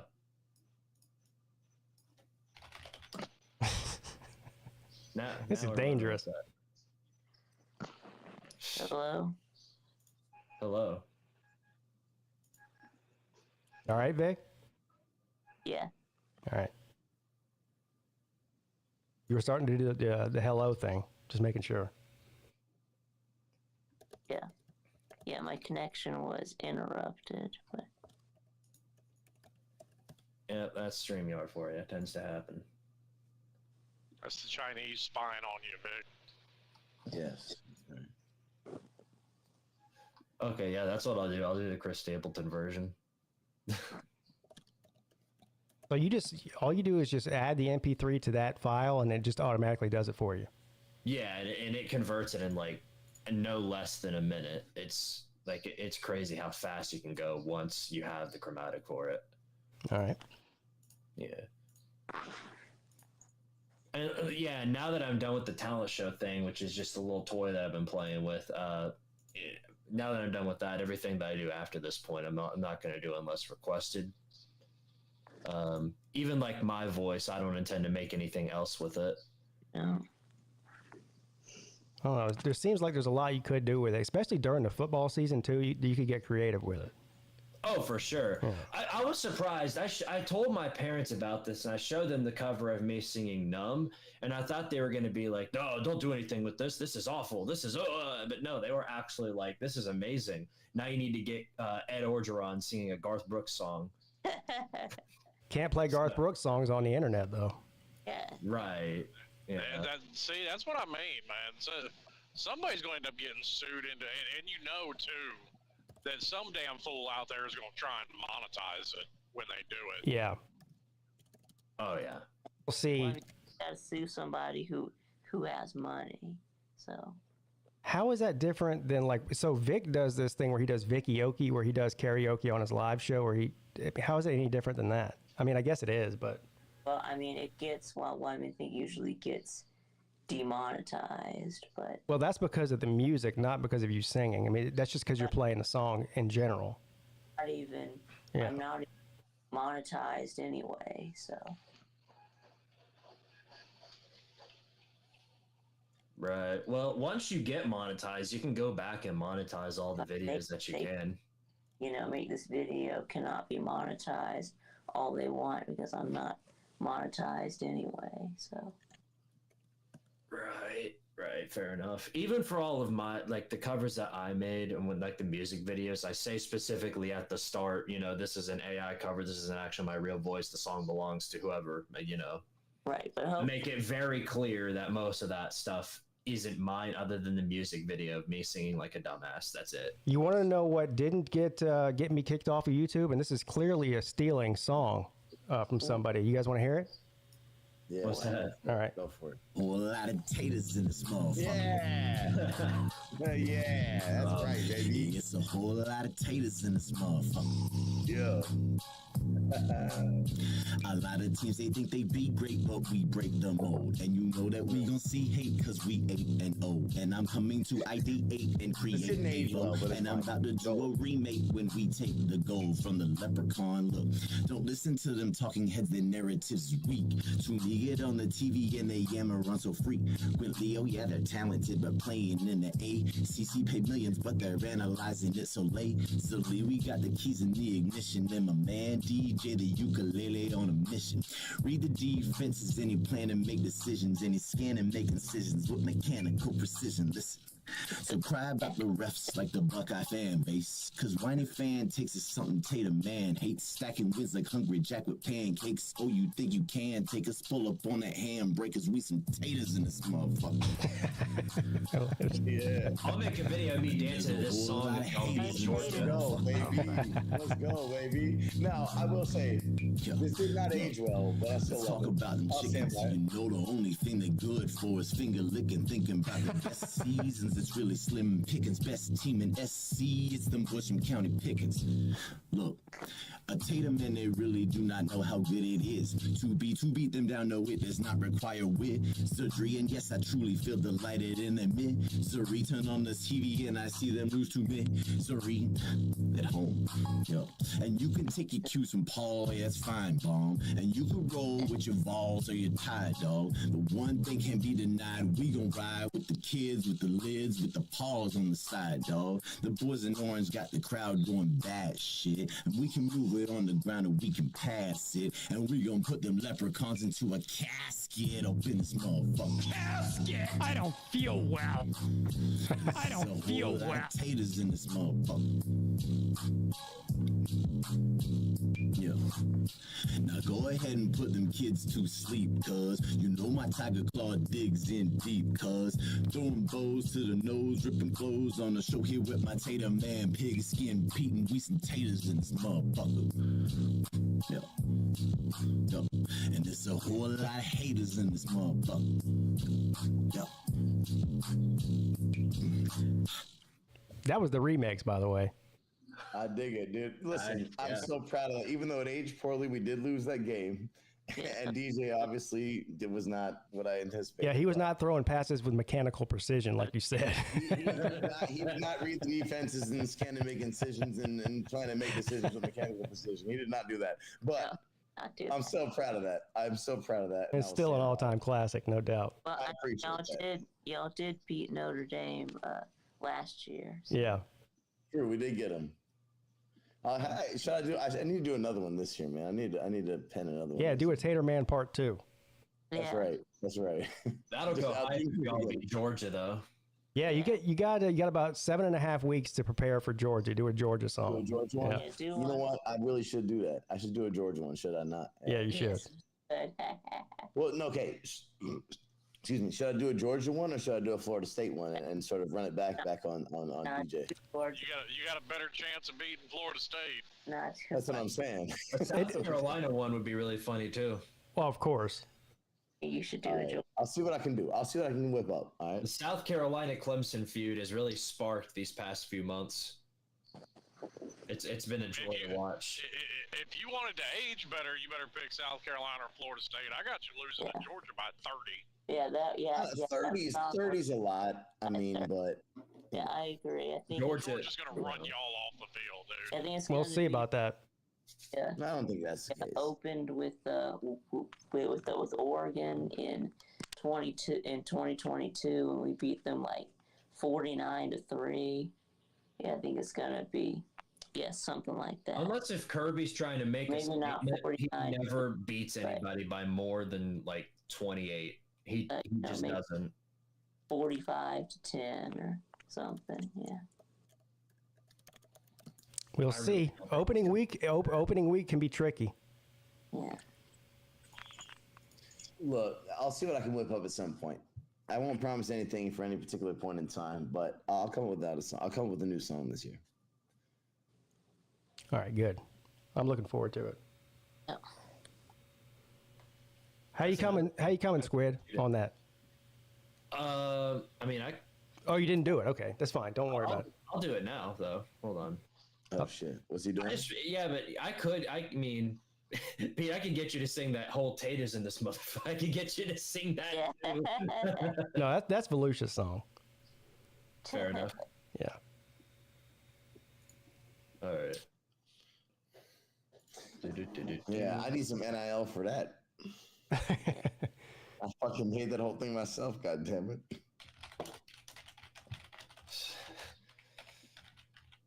Jackpot's game stress this season will be a train wreck. What it always is. That's not. Oh yeah, they've got it rough. They've got it really, really bad this year. He's already looking who to replace Shane Beamer with.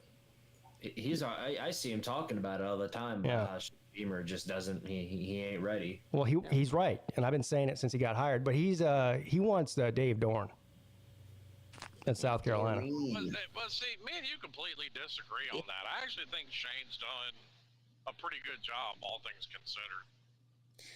I would, you know what, Slim? I would have said that definitely after the 2022 season. But last year they were pretty shit, man, and I think this is kind of a big year. Yeah, but you can cite a specific reason for that. Like they legitimately lost. What was it, like 7, 8, 9 offensive linemen this season ending injuries? Right. So now, I know that their offensive line is not meant to be a whole lot better this year. Now, their defensive line is, and so, excuse me, sorry. What do you anticipate their record being this year, Slim? If they have 5-7, if they can stay healthy on the O-line, which they obviously couldn't last year, and they're better on the D-line, I still think they can make a bowl game. Right, but is that? Yeah, that's not good. They made bowl games, man. they can make a bowl game. Yeah, Is that Will Muschamp made bowl games? I mean, they can, but Well, and he hit the over for their over and under his first 2 seasons. they're not paying Shane Beamer to hit the over when the over is 5. Well, they're not paying him to contend for a national title either. Yeah, but there's got to be a middle ground there. They're paying him to contend. You don't have national title. All right. So what do you reckon they're paying him for? What are they paying him to do? There's not a single South Carolina fan that's happy with them just making a bowl game. Right. So anyone can answer this. What do you reckon they're paying Well, him to and do? that's fine. What are they paying him The to do? same thing Shane and paying to do Kentucky. Just not level at the very least. well, I think now you're being paid to make the playoffs. But yeah, I definitely do. I definitely do feel like if South Carolina didn't just completely fold versus Florida last year and actually went to a bowl game, we wouldn't be having a conversation about replacing. No, we would, because they still would have been fucking garbage. They didn't. They had negative yardage. Well, against us. a 7-win season is a whole lot better than a 5-win season. I hear that, man, but they were at still home not. against Yeah, their no, biggest it's still rivals. Yeah. Okay, It's still At the end of the third underachieving. quarter, they had like 4 yards. Okay, I don't think they're paying him for that. So the question is, what are they paying him to do? Right, and I think the answer is they're paying him to pretend to make that program, to help that program pretend like they're worth a flying fuck, right? Which is what every South Carolina coach in their program's history has been paid to do. Make it look like, so they can pretend like they're worth a flying fuck. Now, what does that mean? That means occasionally beating programs like Clemson, Florida, Georgia, whatever, Tennessee, right? It means winning 9 games from time to time. Now, Spurrier was successful in doing that, but I don't think that Shane Beamer, I think 2022 was a good year for them, but only in as much as they had hope that 2023 that was a building block for 2023. It was not, It was a stumbling block. And so I really feel like, you know, they don't expect to make the SEC championship this year, especially in the expanded SEC. But I really feel like, you know, especially given the fact that a 9-3 SEC team can make the playoff, I think what Vic said has some merit here. I think that they're paying him to make the playoff, and they're not going to fucking do that. Yeah, you want to make the playoff. You know. Well, I don't think a 9-3 SEC team will make the playoff for starters. I bet there might be one. I bet you at least one does, and they're hoping it's them. But guess what? They're not fucking winning 9 games. I'm not sure one will.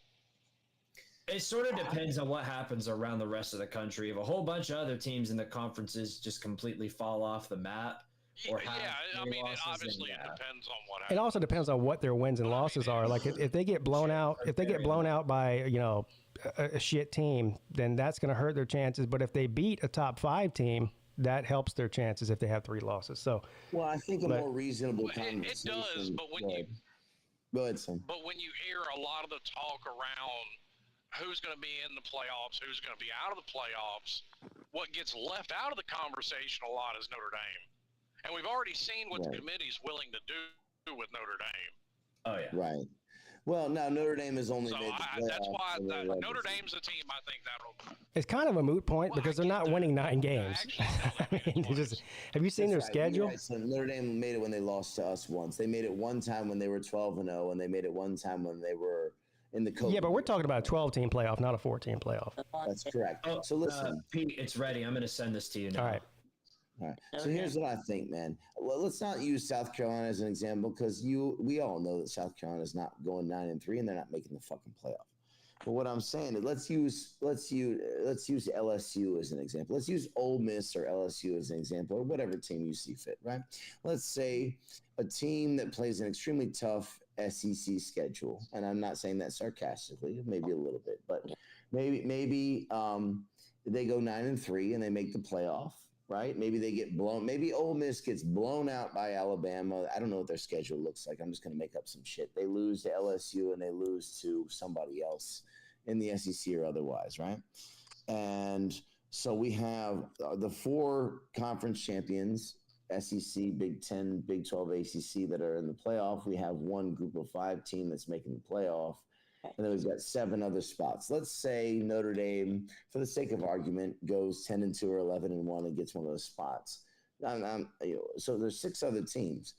Do we not think that they're going to put at least one 9-3 SEC team in? Does that? I think they would. Yeah.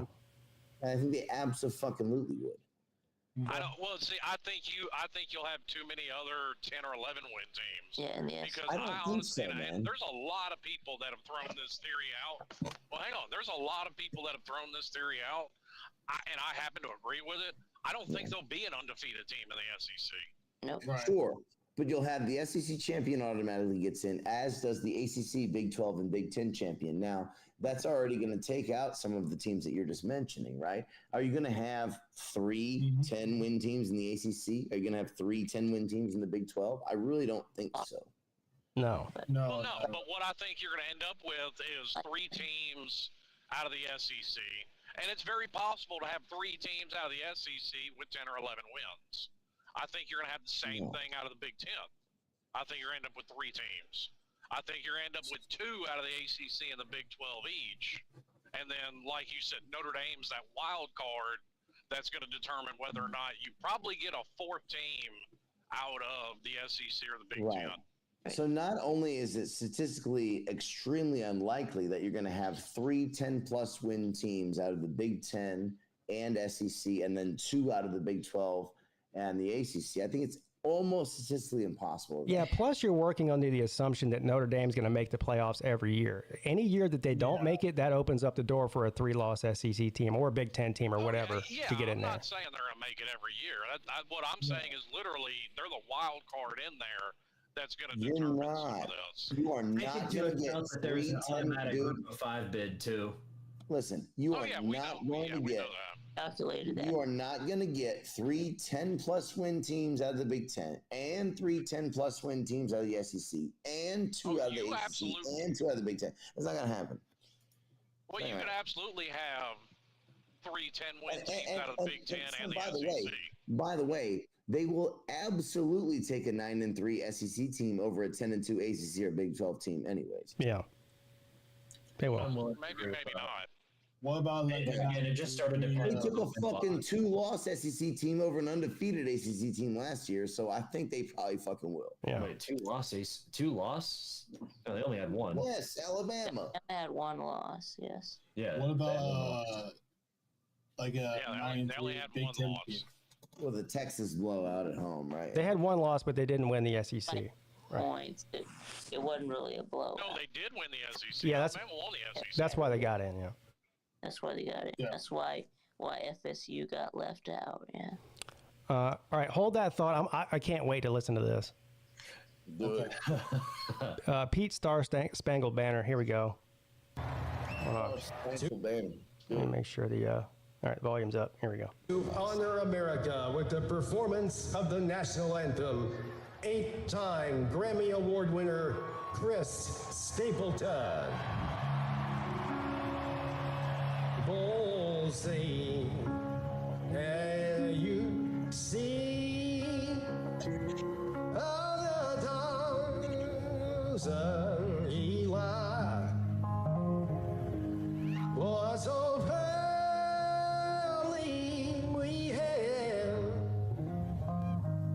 at the twilight that's gleaming, whose broadside and bright stars to a perilous fight. For the ramparts we won were so gallantly steaming. And the rockets regular,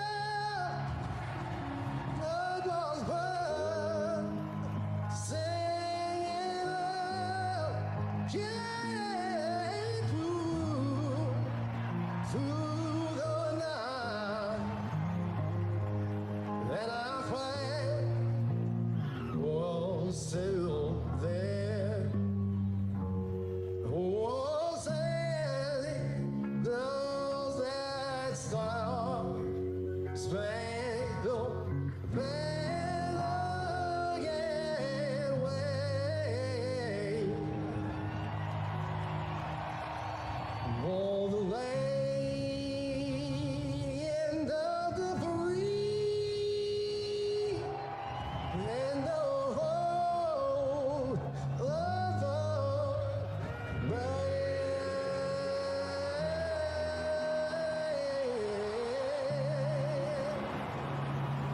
Whee! If you could sing, you would sound like that, I feel like. Holy shit! I'll be using that. Yeah, that's for sure. Yeah. I feel like if you could sing, it would sound just like that. Thanks, Squid. Yeah. No problem. Good job, Squid. That'll be the start to every Clemson game stream I do, right there. Hell yeah. As it should be. Yeah, shit. How's everyone doing? Pretty Hey, you good. need to make it the start to every game stream since they're trying to take the national anthem out of these games. Yeah. They are. I mean, Are they though? Who's trying to take it out? Yeah. What the fuck are we? Who's what? When did that ever? What are we talking about? Not happening. Yeah, I don't think that's happening. You literally had, and this went viral on Twitter. And fucking everybody saw that shit. It was like it was a minor league baseball team, and the announcer over the PA literally said, "We're not doing the national anthem," and the whole fucking crowd did it anyway. Yeah, they're not going to do that in college football. So one minor league baseball team didn't do the national anthem, and now, quote unquote, they are trying. They are commies. It all starts somewhere. Yeah. Just like the rest of this shit. Oh, and this is something where I actually have to give Trump credit because he was absolutely right. Well, next thing you know, they're going to be trying to tear down statues of Abraham Lincoln and George Washington. And 18 months later, sure as shit, you goofy fucks are trying to tear down statues of Abraham Lincoln and George Washington. Wow. I mean, So yes, it all starts somewhere. Yeah. I don't know. I guess maybe certain teams might get rid of it, but I doubt it. But certainly not in the Southeast or the South. It ain't happening. No. Right. Next thing you know, he'll try to terminate the Constitution. Oh wait. Oh. He already said that. Now that I've thought about it, I really want to get somebody to sing the YMCA. I feel like that would. Yeah, that's no different than the Democrats just trying to piss all over it for the last 100 years. I could see this YMCA. I think he had Squid. I think he had the right idea. Jackpot YMCA would be good. Oh, okay. Republicans have pissed on it too. So I mean, what song I can sing in the I have no idea. Listen, bro. I don't know. I've been trying to talk sense in here for a long time. It doesn't. You can't. No, you haven't. You've been talking commie bullshit here all the time. That's right. Stop you it. understand Vic? What you just said, Vic, is objectively true, right? And the response, "You're a commie." You understand? It's just not. It's fucking. Yeah. All right, y'all keep arguing for like 30 seconds. I gotta pee. Be right back. Trump is a dictator. Trump literally said he wants to suspend the Constitution and do his bidding. But yet, you're the American loving party. Yeah, okay. It's an absolute joke. I could. You know, it'd be funny. I'm saying it. That's different to me. You have a problem with them both saying it. You only have a problem with one side saying it. He doesn't say that though. He doesn't do that though. I could see. He literally did. By doing what? Trump just says stupid shit. Democrats actually follow through with it. With what? No. With what? Have you not heard everything I just got done saying? Perhaps not. You're breaking up a little bit, to be fair. Well, he's good for now, right now. Right now, yeah. Go on it. But there you go. Man, hey Squid, if I know I know I don't really yell that much, but if I get my feelings hurt, I do. But I love you, Nate, dude. You're the best. Go ahead. Thank you. Even if I yell for no particular reason, my suggestion for a song for AI cover is none other than Baby from Justin Bieber. Oh, are you gonna sing Baby? Is that? I don't know. What, did you want you to sing it or? Yeah. I just want to see how it plays out. I mean, I could probably. What he's suggesting, yes. I could see you pulling that off. Nate, you have videos on your channel. You could just do it karaoke style like Vic does. Well, I could, but I don't want. If you're asking for me to make a cover of that, you got to send me $8 so I can make a chromatic of you. So Squid's Heart, I'm gonna suggest something for you. You know the song "Lean on Me"? I believe it's Bobby McFerrin. Yeah, I know that. So I want a duet of me and Slim doing that. That would be amazing. No. Lead on me? Squid, I'm only 5 hours from Knoxville. Yes. So do it. That would be funny as shit. Come on. Yeah. So I gotta send like $8. UT's campus ain't that big, Squid. I'll just drive around till I find you. I know what you look like. Come on. Hold on a sec, it's done. Don't be Celine Driver, Slim. No. That'd be funny as fuck. Come on, dude. All right. I'll call my half Asian, half Jewish lawyer. You can't fuck with me, dude. I'm out of your fucking jurisdiction. Yeah, well, I was talking to Squid. No, you're not out of my jurisdiction. Give me the link. I'll fucking do it, dude. Pete, I'm dropping you another one. Uh-oh. All right, it's sent. This ought to be good. This one. I'm not so sure about this one, but it was requested. Yeah. What's your PayPal, Squid Tard? Let me I'll post in the private chat. Hold up. Oh, well, I see the title of it. Oh no. What is it? Ready for this? All right, you guys ready? Yeah. Yeah, maybe. Good.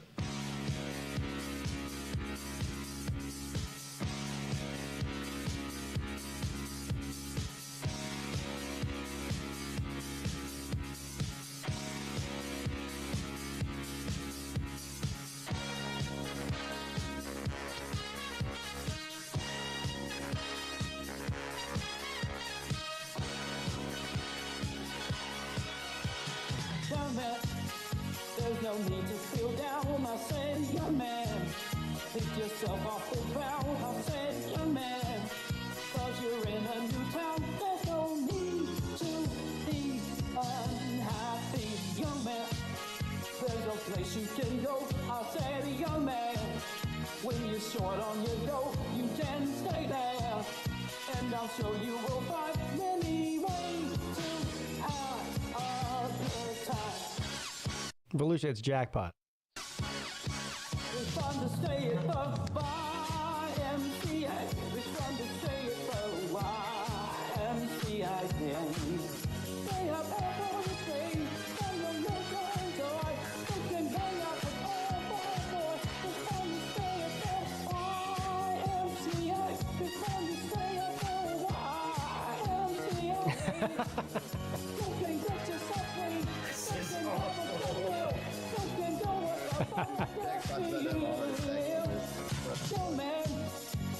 All right, let me listen to the whole thing. Jesus Christ. That's so bad. It's really bad. I just posted my PayPal in the private chat. I'll give you this. Hey, Pete, at least when you were singing high notes, you sounded good. Jackpot sounds horrendous. He sounds taking a shit. Yeah, a really hard shit. A really hard one. But like he's squeezing one out, man, you know? Yeah. I'm going to have to put that over like him raging at South Carolina. Oh, that'd be amazing. No, those are the best, man. Those are the best. Juwan Jennings. Oh, man, that is unreal. I'm going to be thinking about that randomly tonight, just him singing that. Hey, I've been asking about this, but Pete, would you think if I could I was thinking to for just for on my show like a during college football season, could I do a play-by-play commentary just for my teams, or maybe I mean I'm just asking if that's you want to do play-by-play on my channel? No, not your channel. My channel. I said. I was asking. Why are you asking me? It's your channel. Do whatever the hell you want to do. Why are you asking me? I was asking if it was a video. Yeah. I don't know. I just thought I never. I was wanting your thoughts about it, but I mean, I know. You usually do it on your channel, but I'm not saying I'm not going to do it on your channel. I don't know what you're saying. I honestly just don't. I just don't even know what you're saying. Are you asking me if you should do play-by-play on your channel for Michigan? Yeah, basically. Go for it. I mean, I don't know. I was asking it. Yeah, sure. Yeah. I don't know. It's your channel, dude. Do whatever you want to do. Well, I mean, I've never done it before, so I mean, who knows? I might do it this year. Hell, I might stream the Ohio and Michigan game. Yeah. I'm sure you doing play-by-play would be funny. Yeah, that's for sure. Or the rage if one of my teams loses, probably. Oh yeah, you'll get plenty of that. Hopefully I don't break shit, but it's possible I will. I don't know. Sort of depends. How many losses are you expecting from Michigan this year? Hold on, Nate. You need to remind these people that you're the defending national champions. Oh yeah, I am defending national champions, which is not vacated, by the way. Don't let them forget it. Yeah, but I'm expecting Michigan to go 10-2. Even though I get it, they lost like most of their talent talent-wise by starters and coaches, and that's about it. Nate, and who gives a fuck? Yeah, I mean, I don't give a fuck who says about Michigan if they. I even told the naysayers about Michigan, even if they lost some talent, which is aka starters on O-line. Yeah, but more importantly than the talent, guess who else they lost? They lost Jim Harbaugh. Okay. Okay. What about it? Wrong, but let me pump him up here. Real quick. Hey, Nate, when was the last time Michigan lost a game? 2019, I guess. No, that's okay. Now calm down. What? 2019? Wait. I was thinking about the Ohio State. You won 3 national championships in a row? No. I was thinking about the Ohio State wins, but sorry. That's all he cares about. Yeah,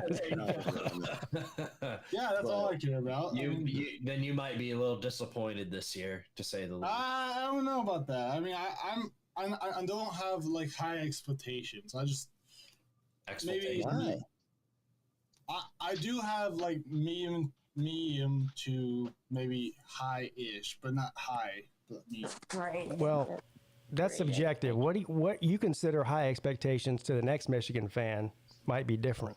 So, well, if you there's another Michigan fan that is a YouTuber.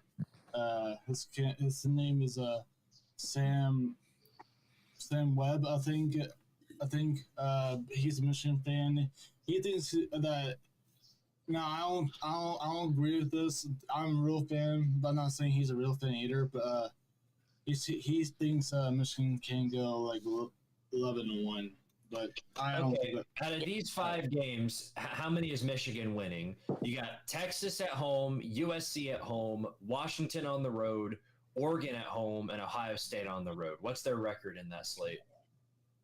3-2 at the most.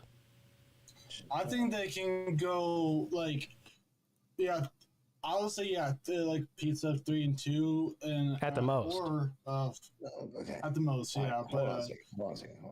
It's First of all, not possible. Let me clear about one thing. Squidtard is a Tennessee fan, yes? Yes. What is that? It's true. So now, this is not, it kind of is. Nate, listen. As somebody unlike Squidtard, who is a fan of a team that's won a national championship since the fucking Clinton administration, okay? So you should put up with zero shit from anybody, right? I'm not saying that you should expect your team to go undefeated this year. Tennessee's going 15-0 every year, famously, as we all know. But what I'm saying is, dude, like, look, don't fucking put up with this horse shit. The fuck?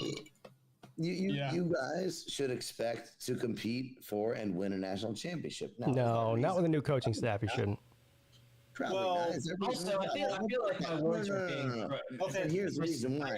It's not going to last forever, right? So fuck that. No. Don't put up with any bullshit. Don't put up with any bullshit, Nate. You guys are the national champions. I'm finding out how difficult of a slate that was and how much Michigan's lost. Not once did I say, Michigan's going 7-5. They're not competing for anything. I understand. Well, that's what most people say, but I'm saying what most people say. But if Nate were to say we're the national champions, we're going to do it again, I wouldn't begrudge him for 1 millisecond. Well, you can say that. I mean, nobody's stopping him. I'm encouraging him to do that. Not that it's impossible, but it's highly unlikely. But I'm willing to be happy if that happens. Well, of course you are, but first of all, the chances that anybody wins a title is low. Yeah, I know that, but as like I said, it's a repeat or even lower. Especially a repeat or even lower, and then a repeat with a new coaching staff is even lower than that. Well, yeah, I know. Like I said, it's like highly unlikely, which is near impossible. And then a three-peat is even harder than that. Yeah, that's like impossible, to be honest. Well, I mean, unless you're Minnesota, but Minnesota could do it. Yeah. Well, back in the 50s, yeah. I'm slightly concerned that the Chiefs might do it, though. Fuck them. Fuck them. I agree, but man, I swear, if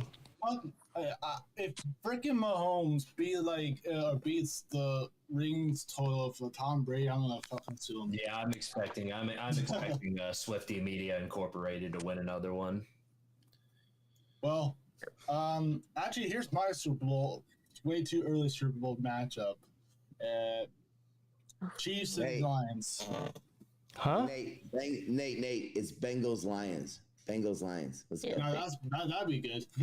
Yeah, Bengals Lions. Let's go, baby. The two franchises never won a Super Bowl. Yeah, that's right. Bengals Lions this year. Yeah, how about Falcons and Bengals? Oh, man. Yeah, no. Yeah, no. Yeah, so, I'm sorry, Vic. Your Matt Ryan days are over. I'm sorry.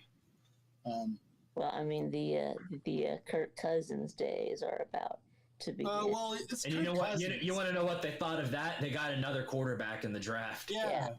And plus that quarterback's gonna be like 30 years old in like 3 years. Yeah, well, in like 4 years, but yeah. Well, yeah. What reason was there to go with that? I don't know. It's a Landon situation. They have so many other needs that they need to attend to. Quarterback is not one of them, especially since they just got another quarterback. Yeah, that's why. Smooth brain.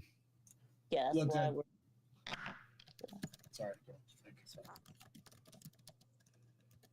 That's all I know. Maybe the Falcons come out. Slim's back now. Dylan Mullins says Miami is a 2.5 point favorite over Florida. Give me the Hurricanes and the points. I mean, to cover the points. It's not that. Hell, in some places it's even gone up to 3 or 3.5. I still take the Hurricanes. If it's less than 6, I'm taking them. It's really I'm very conflicted on that game. Very, very conflicted. Look, I know people. You know how people have been saying Michigan would never win another national championship before they won it last year. Well, I mean, quite a bit, Pete. Well, never's a long time, so I don't even. I mean, anybody who's saying never is just stupid. Yeah. So. Well, Lewis said that Nebraska would never win a national championship, which is for never ever, right, Nate? Wait, who said what? Wait, what are we talking about? Lou said that Nebraska would never ever win another national championship ever again. Well, Lou says South Carolina's his most hated team, so it's hard to take him at. Yeah, well, I mean, guess what? Go back to the late '90s. People were saying the same thing about Georgia. Whoa, what did you say, Squidz? Yeah, I missed that. I said South Carolina's my most hated team. You didn't? No, not you. Go back 5 years ago. People were saying Georgia'd never win another national title. Yeah, and plus Michigan too. I mean, look, if Michigan and Georgia could do it with their Michigan in their prime playoff years, Michigan won a national title like last year, so can Nebraska. Well, not saying this year. In some time. Of course they can in some time. So, like I said, never's a long time. Yeah, exactly. I was trying to. Yeah, but look, I get Nebraska's in a hole where they need to be in the bowl game. I get that, but there's a. Let me let you in on a secret, Nate. If anybody says Nebraska's never winning it again, they're just trolling you. They don't have any idea. Right, well, no. Lou was actually saying that in one. Yeah, he was trolling you. Yes, that was. He also said Florida would never win another one. He also said Miami would never win another one. Yeah. I mean, it's a troll thing. Or Tennessee, or Alabama, or Florida State, or whoever. What if he was serious? I mean, yeah, I think he kind of looks serious. Yeah, I think with Nebraska. Okay, well, if he was serious, it was a dumb statement. I think he meant in his lifetime. I think he means that he thinks that he will never witness Nebraska winning another. Oh, well. I mean, just because somebody says it on the internet, does that make it true, Nate? No. So, you know, there you go. I guess he means like within the next, you know. I hope you're not. I hope you didn't just hear him say it and then you're like, well, guess it's true. South Carolina or Nebraska's never winning a national championship ever again. No, I said that's fake news. Lou literally put out a video a couple years ago, and he rattled off like 5, 6, however many teams it was. He said, "Yeah, we'll never win a national title again." Well, he didn't say again. He said in his lifetime. So within the next, you know. A lot of it is 100% intentional, though, just to rile up fan bases. Oh, exactly. So within, like, you know, the next 40 or 50 years or so, yeah. But I heard people say that Nebraska won't win one recently because of the way NIL is working, just the fact that Nebraska isn't doing much in that department. No, they are. They are. But now they are. So I don't really see where that's coming from. And even if they weren't, I mean, TCU made it all the way to the national championship out of nowhere. So you can't really just say, you know, this team is not going to do this based on these factors. You never know. It's college football. Anything can happen. Yeah. You know, if I had to pick it, either Tennessee or Nebraska winning the national championship first, I say I have to pick Tennessee, I guess. Well, of course. But listen, Nate, don't buy into the Tennessee hype. It's a whole bunch of bullshit. We hear this Tennessee man every year. Well, I mean, don't buy into the Miami hype. Because he said he could, it doesn't mean Tennessee will, Slim. Hey, you know what Tennessee is in the SEC? They're basically Ohio State fans in the SEC. Is that supposed to be a put down? Because, I mean, Ohio State's pretty good. Yeah. Well, we were Ohio State, then whoop-de-doo. He did say Ohio State fans, so I mean, that kind of is a put down if you call somebody an Ohio State. Okay. Yeah. Well, I'm saying that because they've been Ohio State and the Tennessee been saying we're gonna win this next year or next year with all this talent, and yet they didn't. I mean. There were not Tennessee fans. I mean, there weren't many that said that. Most of us were in the belief that we were going to regress last year because of the fact we lost Hooker and Hyatt and a lot of our elite offensive playmakers. And it turned out to be true. Look, I still believe. Well, actually, no. A lot of them saw Milton's performance in the bowl game and went over the deep end. I was optimistic, but I didn't think, it was going to take us any further than we were last year. I thought it was going to be another 10-win season, not much more, not much less. But yeah, I guess there's a little less than that. And Slim, you were listening to the Tennessee Twitter Space people, and those people are very high on optimism. Hey man, that shit's fucking entertaining. Don't listen to. Oh yeah. You mean like TriStar? I was gonna say you're listening to TriStar. Yeah. He's one of the big ones in there. Is TriStar. Half of it is me popping in there, and then the first thing I hear is TriStar. You can go fuck yourself. So that's how you already know. TriStar said 11-1. Yeah, I was doing like the Tennessee preview and prediction with TriStar, and he said, I mean, that's possible. I'm only losing to Georgia. So. But. Oh, that's right. You did a prediction video with TriStar. What were you thinking? Dude, and if you noticed, all of Vic's, prediction videos are, 20, 30 minutes. Here comes TriStar with his fucking hour-long monologue. Yeah. In his truck. I mean, Vic did me with Michigan, Nebraska. And I think it. Vic, you should have just, what you should have done to troll TriStar? You should have edited out 59 minutes of what he said and just have him say 11-1 at the end, and that's it. Yeah, you should have just muted him until the 11-1 prediction. Dude, that video, I'm not gonna lie, Vic, that was a chore to get through. Well, I mean, you don't have to watch the whole thing, but. Well, yeah. I'm just a straightforward prediction. Well, maybe deep down I hate myself. I don't know. So you listened to the whole thing, Slim? You did? I'm most of the way through. Man. Wow. You should thank him for that, Vic. Well, thanks, Slim. Yeah, I really didn't think that anyone would ever watch the whole thing, but it'll be something I'll have to listen to on my run. because more than likely I'm expecting a lot of optimism. Mm-hmm. So who did? I don't even know why I'm asking this, but who did he have them losing to for their one loss? Georgia. Georgia. Oh. Okay. And I had them losing to Georgia and Oklahoma. So. Shit, I've got them losing to Georgia, Oklahoma, NC State, Alabama. Good. Who is this again? Just let's stop the entire team, every single team. Why don't you, Slim? Yeah. Well, no, I don't have you going 0-12. You said 8-4. Yeah. I actually got with Nick. I actually got Nebraska 8-4. And I can even give you legitimate football reasons as to why. Yeah. I didn't say you couldn't. I mean, there are some people out there who are like, well, Tennessee's going 6-6 because I hate them and they're stupid. Yeah, I don't think that. Stupid.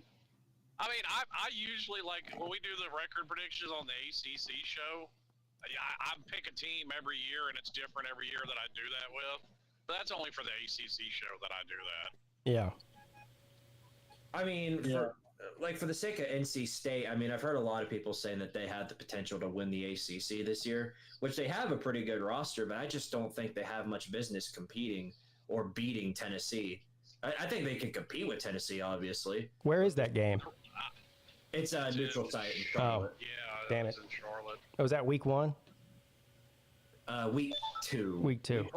We play Chattanooga. Now, does NC State, who do they play? Do they play a game before that? Is their first game? Yeah, they play another lesser division opponent first. Their first game is a nobody. Because I was going to say, if they didn't, then that could set us up really well, because I remember Florida State had a tune-up game before they played LSU back in 22, and they won that game. Well, actually, I think you and NC State's rosters are kind of comparable. I don't think there's a huge talent gap there. Hey, I have a question. A huge talent gap. Yeah, we did a record prediction for NC State on the ACC show. We had them at 8-4. That's what we came up with. Some people think more like 9-3, but we came up with 8-4.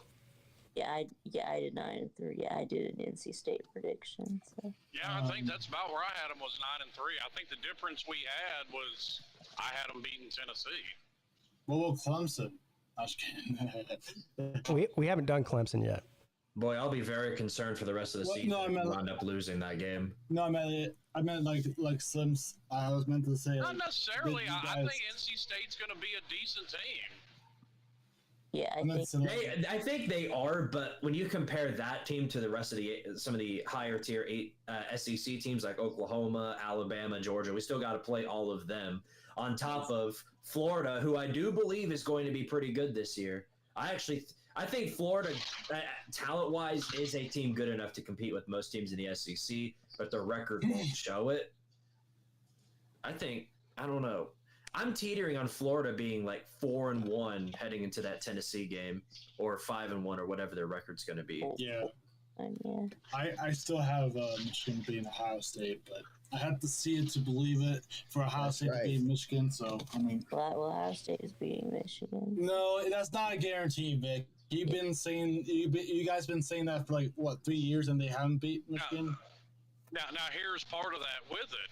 I've got you beating Florida, but I'm not supremely confident in it because I was confident in you beating Florida this past season. Right, but that was in Gainesville. Actually, no, I did pick. Look at the last 15 years, Squid. It doesn't matter if it's in Gainesville or Chattanooga. No, I thought excuse me, Knoxville. Well, actually, last year I picked Michigan to beat Ohio. Well, yeah, that's true, but I mean, like the year before that, I mean, no one expected that happen. Where is the Ohio State and Michigan game this year? Not that it really matters. It's at the Horseshoe. It's in Ohio State. It kind of matters, but of course it matters.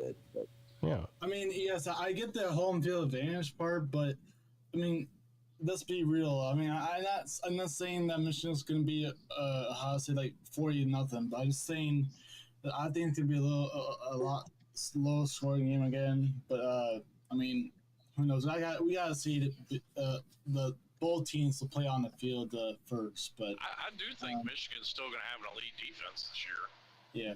It's just a matter of whether or not Alex Orji winds up being the quarterback. Yeah. Orji. I think Michigan is going to struggle on offense.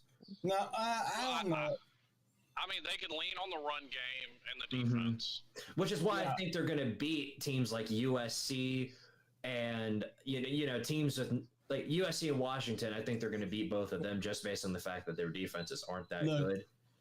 But teams like Texas, Oregon, Ohio State, teams with defenses that are capable of shutting down Donovan Edwards, it's going to be really rough for Michigan to work around that. Wait a minute. Not Oregon.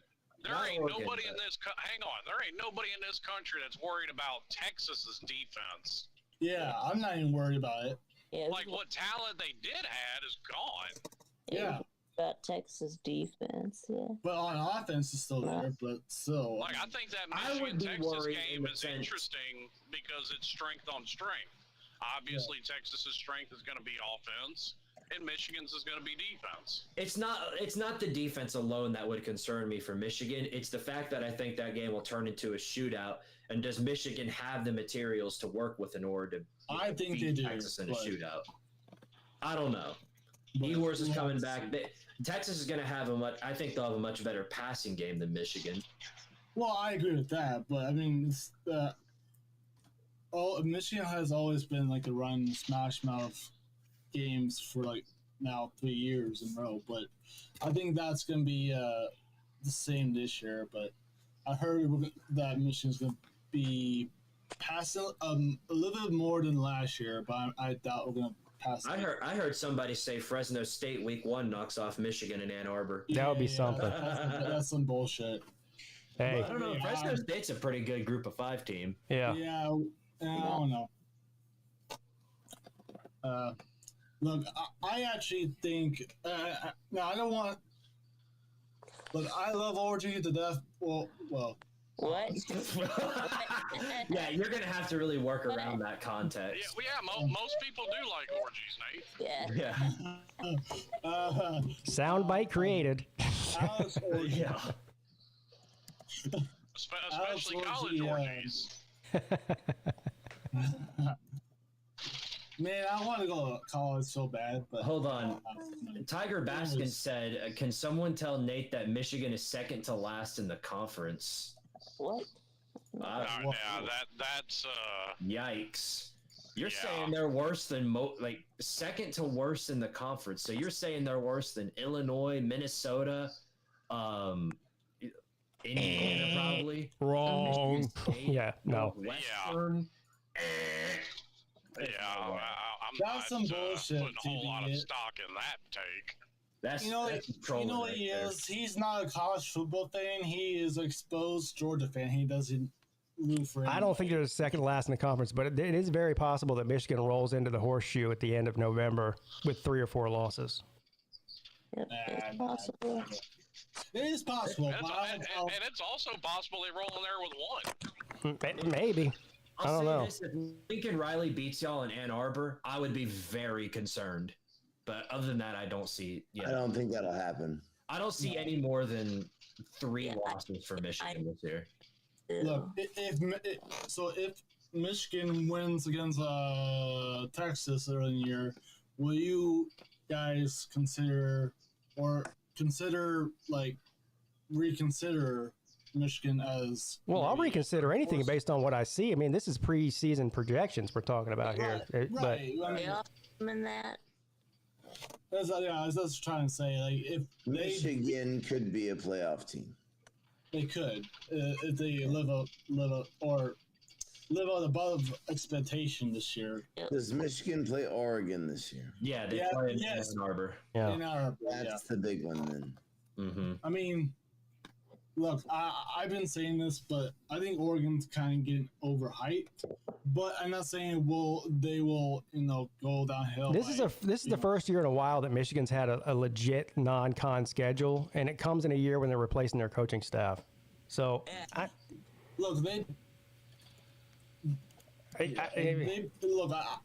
said this before. That Michigan used to. Not like the past 3 years, but they used to schedule Notre Dame every year and maybe That was when Notre Dame was playing a Big Ten schedule. They're not doing that anymore. Well, yeah, I know. I'm just saying, for example, like they used to have a lot of Power 5 non-cons, but not in the past few years they had to happen. So, who backed out of that? You want to talk about an easy schedule that somebody may glide through? Ohio State. Look at Syracuse and Syracuse. Missouri. Good Lord, Syracuse. Missouri's got a very favorable schedule. Yeah. Go look up Missouri's schedule. That is an absolute joke. No, actually, look up Ohio State's schedule. That's more than a joke. It's powerful. That's not true. I think yes, it's non-con schedule. SMU has got it so easy coming in. So yeah, no, SMU I think has got the easiest schedule. No, Syracuse by far has the easiest schedule in the ACC. It's not even particularly close. I thought you meant like I thought you guys meant like non-con, but okay. No, that their the entire schedule. It's close. I think it's a close race because SMU plays Florida State and Louisville. Those are their two toughest opponents. And Syracuse plays NC State and Miami. Those are the only two ranked opponents that they play. So it's a close race. Slim is right. Missouri's non-con schedule, they got Murray State, Buffalo, Boston College, UMass. Oh, yeah, non-con? Yeah, Missouri. Really easy. No. And they got some of the lower teams in the SEC. They got Arkansas, Mississippi State, South Carolina. So, yeah. No, if Mizzou doesn't playoffs this year, they've got 3 tough games. Maybe hold on. They've got A&M. That's a tough one. They've got Alabama. That's a tough one. They've got Oklahoma. That's a tough one. Auburn. They got 4 tough games. Well, there are even some people, and I can't deny their logic for it, have got Oklahoma has some question marks. They're breaking in a new quarterback. Their entire offensive line transferred. They are. And their OC left. On top of that, their defensive backfield is concerning as well. I really wonder how they're going to pan out. Well,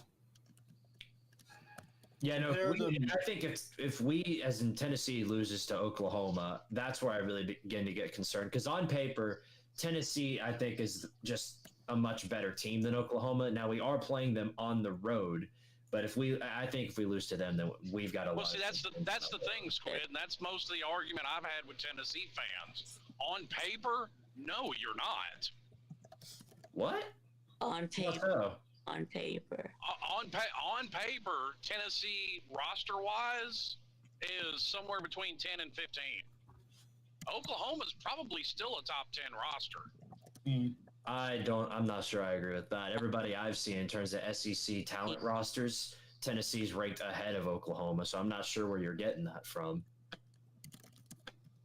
Tennessee's like the what on Oklahoma team in the SEC.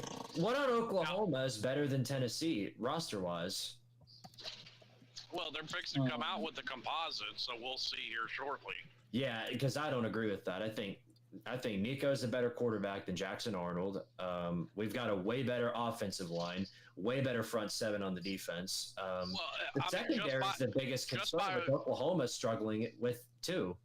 Just by recruiting rankings, no, Nico is not head and shoulders above Jackson Arnold. They were not I didn't say he was head and shoulders, but he is better, and he definitely had a better performance in the bowl game. Okay, but the team talent composites go by recruiting rankings, and when you factor in transfers, their performance. So, are they including are they including the recruiting rankings from this past season? Because I'm not really sure what the immediate freshmen are going to do for Oklahoma and Tennessee off the bat. Oh, I understand that. That doesn't really make... Yeah, I don't really see what the point of that is.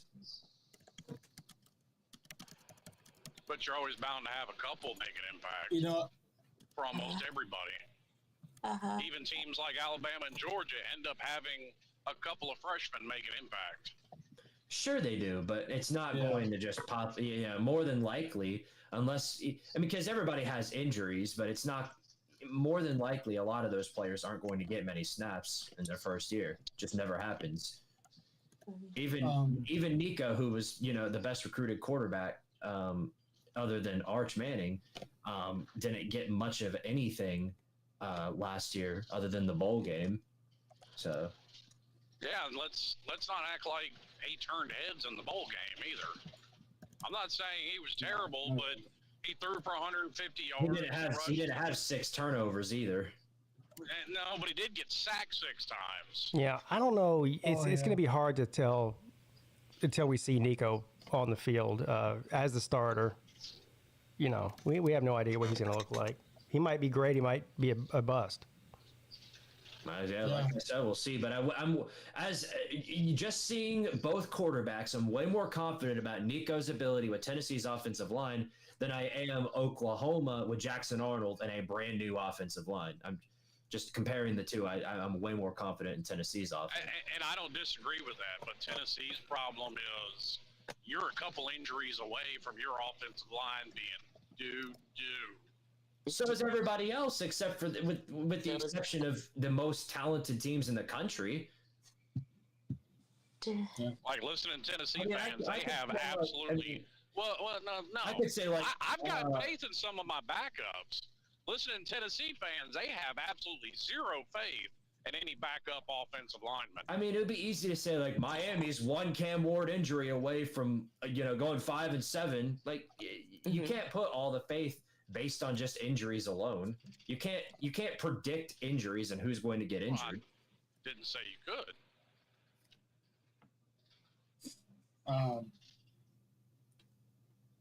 Well, if we're still talking about non-con schedule, if we're not, it's fine. I'm just gonna say that. No, we're not. We're not. But what you're about to say is Michigan has a hard one. We know that for the first time in a long time. Yeah. I was not gonna say that at all. Okay. I was gonna say the Ohio State's non-con schedule, but okay. Well, all the more reason why I have them winning the national championship, as much as it pains me to say that. I think Ohio State's got the best roster in the country right now. Yeah, I think so as well. Until proven otherwise, I'm working on the assumption Ryan Day's going to fuck it up. Well, that might be true. Yeah, it's not proven yet that he won't, but... Yeah, you're right about that. I'm just going off of what's on paper. But he's working on the best roster for sure. Yeah, I'm about to say, on paper, Ohio State should make some noise. Hell, Ole Miss should make some noise. Yeah, I think they will. But, I mean, actually, you can kind of throw that out there for Lane Kiffin, too. Like, until proven otherwise, Lane Kiffin's not going to beat Alabama or really any highly ranked team. I don't know. I'm way more confident in Ohio State's ability to go on and do something. Well, yeah, because Ryan Day's consistently made the playoffs, that kind of shit, of course. But I think he won a national title with Urban Meyer, but he hasn't won a national title as a head coach, though. Nope. Right. Well, a couple of things. Ohio State's non-con, complete joke. They do have some tough games down the line. Yeah, you said that already, but their 3 toughest games: Oregon, Penn State, and Michigan. I think more than likely they could go 2-1 in those games right there. Yeah, be 11-1. They might go 2-1, maybe even 3-0. Oh, they absolutely could. I don't understand. Like, there's a lot of people saying Penn State can win 10 games, and I'm not so sure. I feel like win 10 games. They could, but they could every year, but they don't. Yeah. Penn State's trapped at 10 games because they can't beat Michigan or Ohio State. Right. Well, thankfully that. Yeah, losing that. We figure maybe Penn State can beat one of them this year. They could. If they, I think their defense is going to regress, and Drew Allard was absolutely just god awful last year. Yeah. I think it's a coaching issue. Why they won't? Yeah. I legitimately think it's a coaching issue because every time I watch Penn State go up against Ohio State, their play style is just so unbelievably conservative. They don't get aggressive at any point in the game. I think it's a coaching problem. Because they get punished for it every single time. Every single time they match up against Michigan or Ohio State, they get super conservative. We can't have any mistakes. And then it wounds up, punching them in the face because all that happens is 3 and out, 3 and out, 3 and out, 3 and out because their offense can't get first down. 3 and out, 3 and out. Yeah. So until otherwise, I'm convinced that they're just going to lose every time they play. Excuse me. So what do we reckon the second best team in the Big Ten is behind Ohio State? Oregon. And they may even be better. Yeah, I hope so. Fucking, I hate Ohio State, as I think we all do. But yeah. It's been funny watching. It's funny watching Ohio State fans suddenly be all about conference pride now that they're not the ones in the Big Ten winning the national championship. Yeah, I would never. Yeah. I would never refer. They've been running around telling everybody the Big Ten runs college football now. No. Michigan won the national championship, not the Big Ten. Ohio State didn't do nothing. And technically Michigan won a national title for the Big Ten, but like I said, Big Ten doesn't run national. I ran around saying that to a bunch of those SEC homers. The SEC runs college football. That would be it's pretty much like when Clemson won the Natty back in 16 and 18, and then Florida State fans are running around saying the ACC runs college football now. No, Clemson won the Natty, not you. Thank you, Squid. Y'all went 5-7. I mean, Squid Tart, it also happened to coincide with the ACC literally having a winning record against every conference in the regular season and bowl games. Yeah. So because they had a winning record against the SEC, that means they run college football now? No. I mean, wins and losses are what matters, isn't it? So if you have the Natty and the winning record, you're running it that year, correct? So because Wake Forest beat Vandy, that means the ACC runs football. I mean, we get the matchups we get, but I mean that's a couple of bottom level ACC teams. We saw obviously in that time period top level ACC teams against top level SEC teams, and Clemson came out on top in those years. Oh, we're still talking about 16 and 18. Yeah. Not in 8. Well, I mean, that's what you said. That's the point I was addressing. I wasn't even addressing that. That's a whole nother argument. We're comparing apples and oranges here. I was saying it was stupid for a Florida State fan back in 16 and 18 when they were terrible to come out and say that the ACC and to be all about ACC pride, even though it was Clemson that did most of the work and they did. So how is that different than to teams like Jacksonville How State. Is that different than South Carolina beating the SEC drum, even though they're not even competitive in their own conference? It's not. Exactly. I didn't say it was. I think it's stupid too. Yeah. All right. I mean, in 2018, Clemson was elite, but the rest of the ACC was trash. So. Yeah.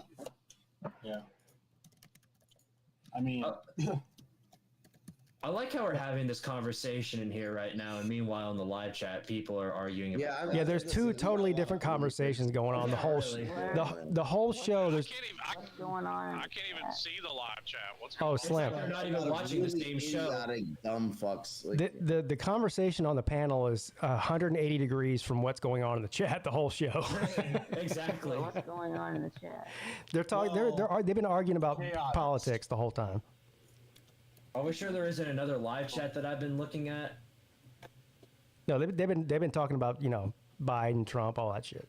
So. Yeah, I'm pointing out how libertarians are fucking mentally retarded, but it's fine. Anyway, I'd rather talk about politics.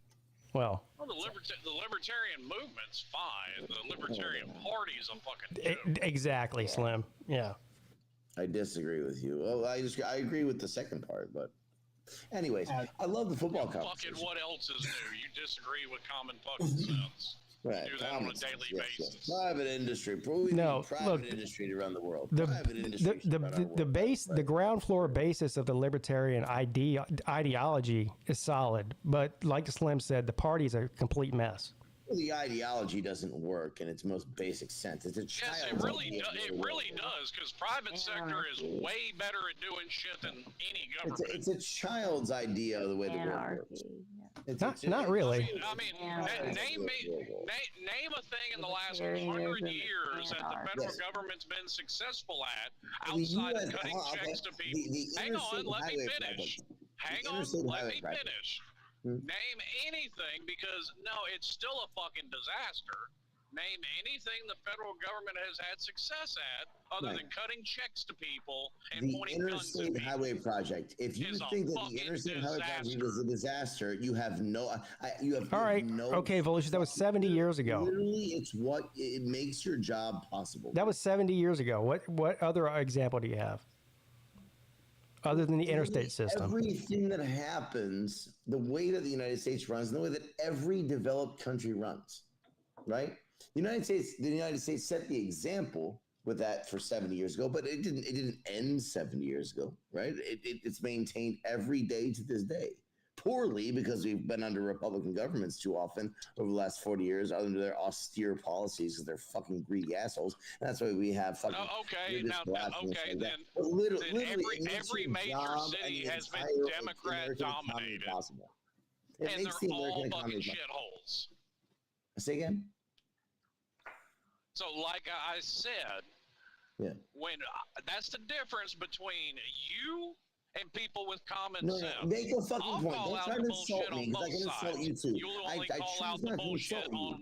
So make a fucking point. Don't insult me, because I choose not to insult you. So don't try to insult me, because it falls flat. Make a fucking point.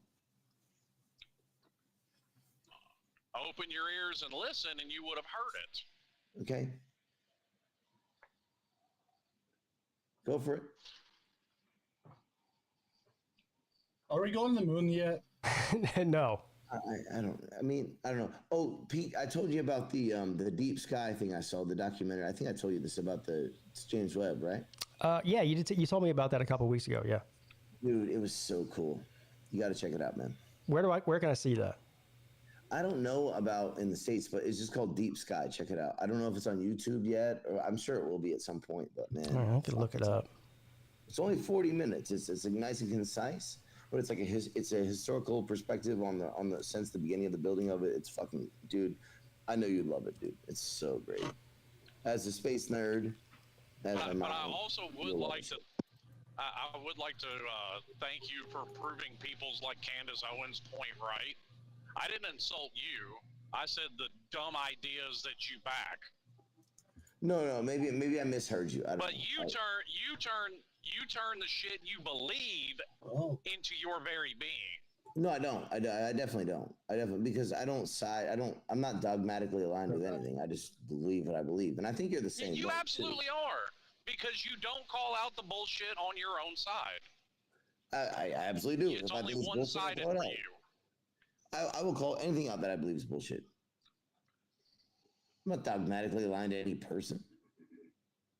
According to this, you just toe the party line like most people. Son, this is why I think you're better than the average Trumper, is because I actually think that you're willing to disagree with Trump. Then stop towing the party line on everything. I don't. Because you do. I don't. We've had this conversation before where I've disagreed with them on different issues. So I take offense to what you just called Slim a Trumper. I don't think Slim is a Trumper. That's what I'm saying. I said he's why I respect him more than the average Trumper, because I feel like he's willing to disagree with Trump on things. Okay. Does that make sense? I'm not calling him right. No, listen. I think that. I disagree with Slim on a number of issues, obviously, but I don't necessarily. I don't think that you're beholden to the party line. Neither am I. Perfect example. You just said the problem with this country is it's been run Republicans way too much over the last 100 years. Literally, what you just said. Every major city. Hang on. 40 years. Every major city in this country has been exclusively Democrat controlled for 80 years. Sure. And they are fucking shitholes. Baltimore is a shithole. It's not a New York City American is a shithole. San Francisco is there's literally this is why when Lou says that you people hate the United States, this is what he's talking about. You guys hate the United States. I don't know why there is literally shit and needles all over the streets of San Francisco, and there are apps to track the shit. Literally. It's a horrible place. Yes, San Francisco is a horrible place. Atlanta is a horrible place. New York is a horrible city, isn't it? It's an awful place, right? San Francisco doesn't literally push innovation around the entire world, right? No, Silicon Valley. Silicon Valley does. Outside of San Francisco. Right, but that's in what state? That's just one sector of the city, though. Okay. Yeah, you're talking about Los Angeles pushes cultural innovation throughout the entire world. I said San Francisco is a literal shithole. I didn't say anything about.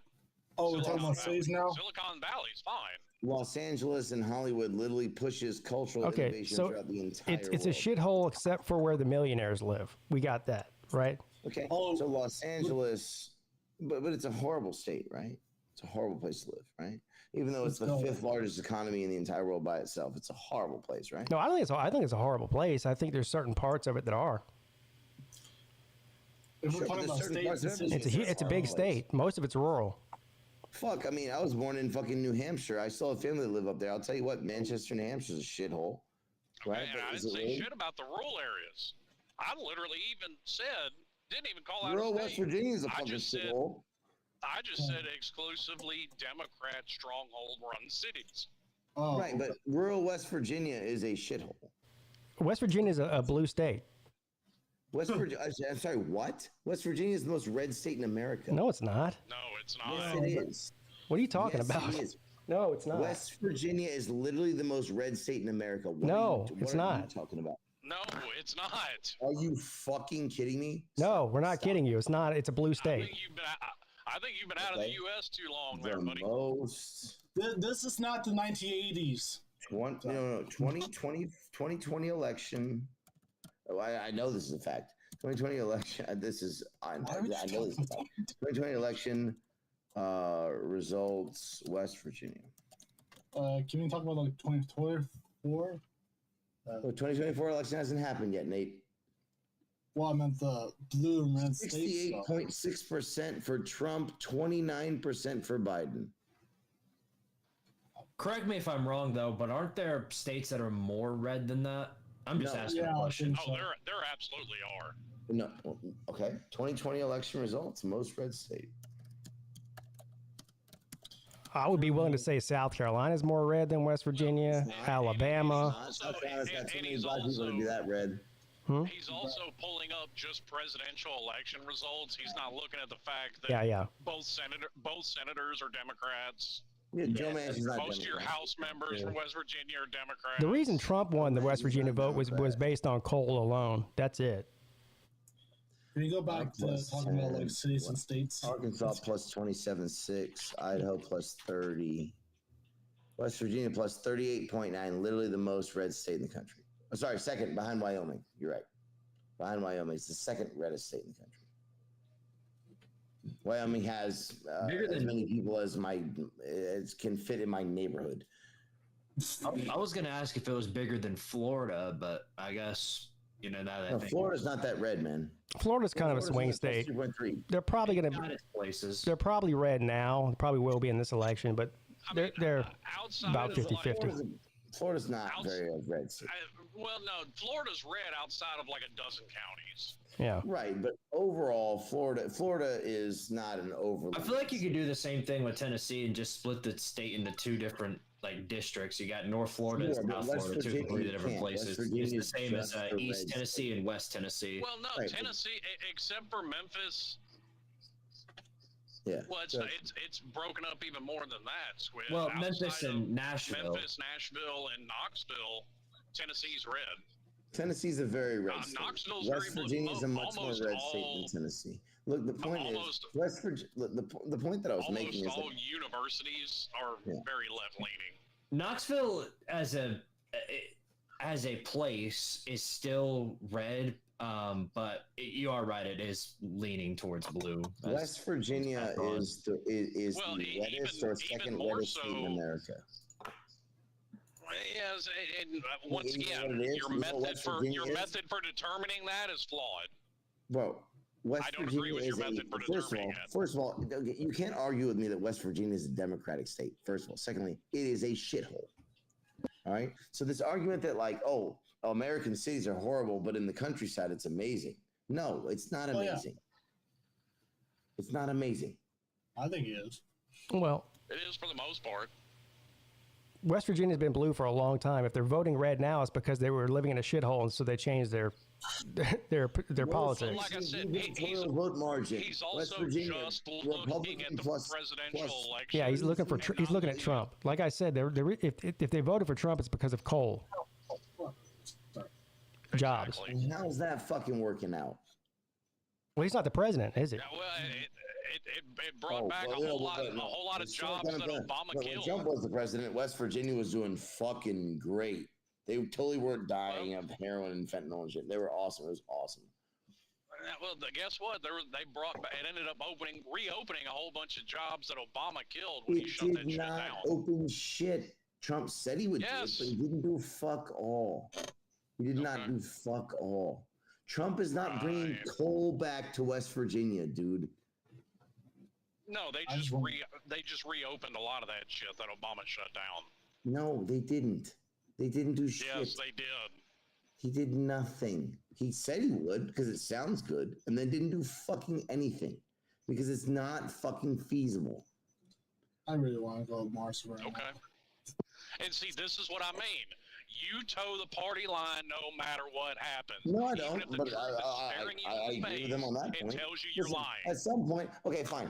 If I accuse you of towing the party line and all the shit that I disagree with you about. We were literally energy independent under Trump. Independent. That is a fact. Were we energy independent under Trump?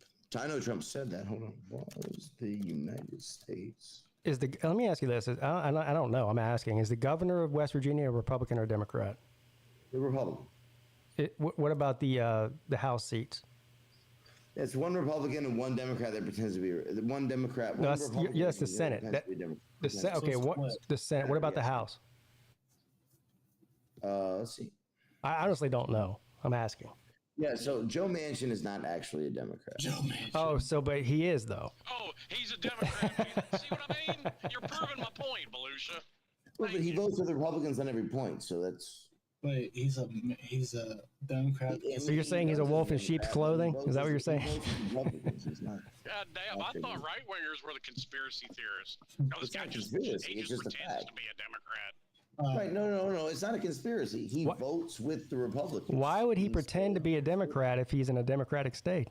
He can get elected that way. Yeah, because he's in a Democratic state. Exactly. It's not a Democratic state. Hey, guess what? JFK voted along the lines of Republicans these days. But that was a different era of American politics. JFK. Okay, and Manchin is an old school bulldog Democrat. Claims of Trump-era energy independence, the U.S. never stopped importing foreign oil. Well, we never will, because different grades of oil are used for different things. Both before and after Russia's invasion of Ukraine contributed to the U.S. spike in gas prices. Various Republicans bashed President Joe Biden for supposedly abandoning Trump-era quote-unquote energy independence.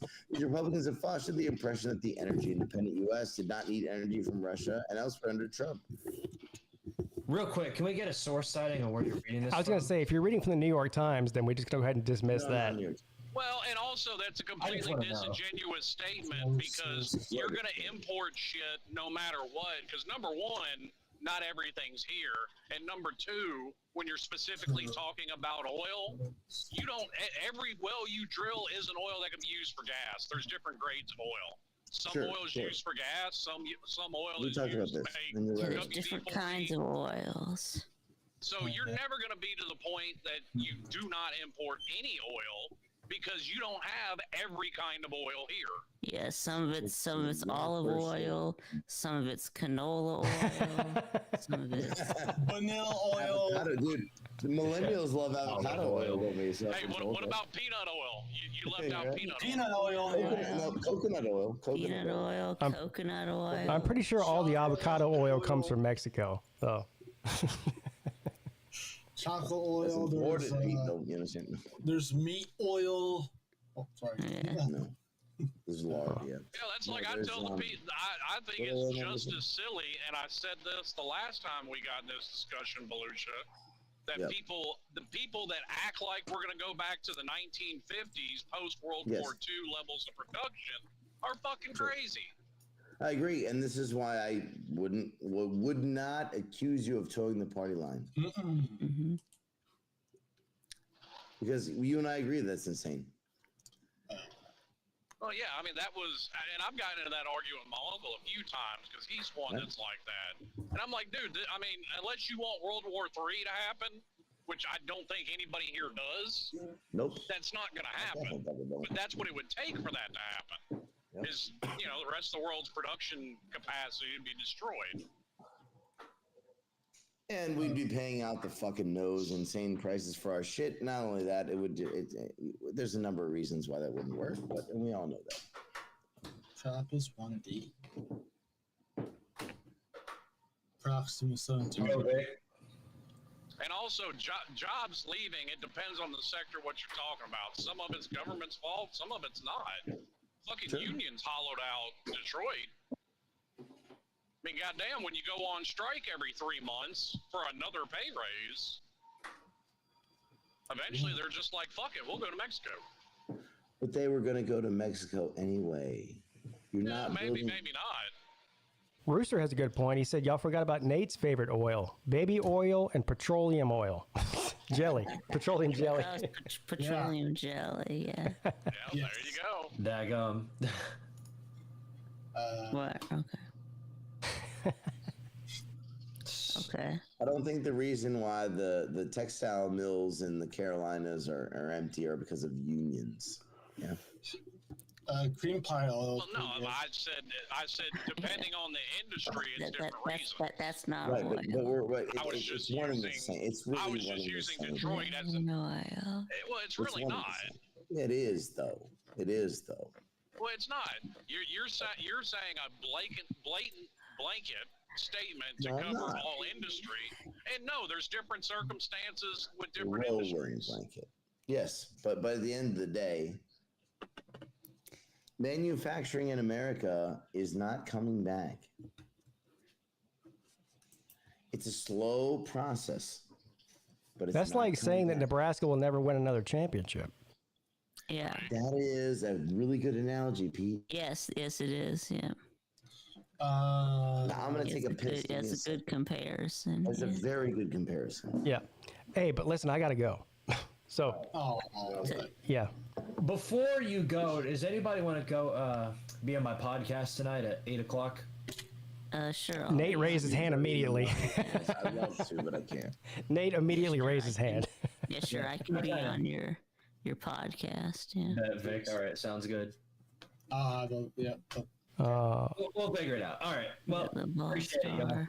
All right. Podcast. See you later, Squid. Thanks. Oh, thanks for the AI national anthem. I appreciate that. Yeah, brother. No problem. Yeah. All right. Check with y'all later. Have a good one. All right, Nate. Nate, any last words for you? Yep. Pete, great job on the national anthem. I'm proud of you, and you're a pure American. Okay. Thank you. Jesus Christ. All right, Vic. Any last words for you? Nope.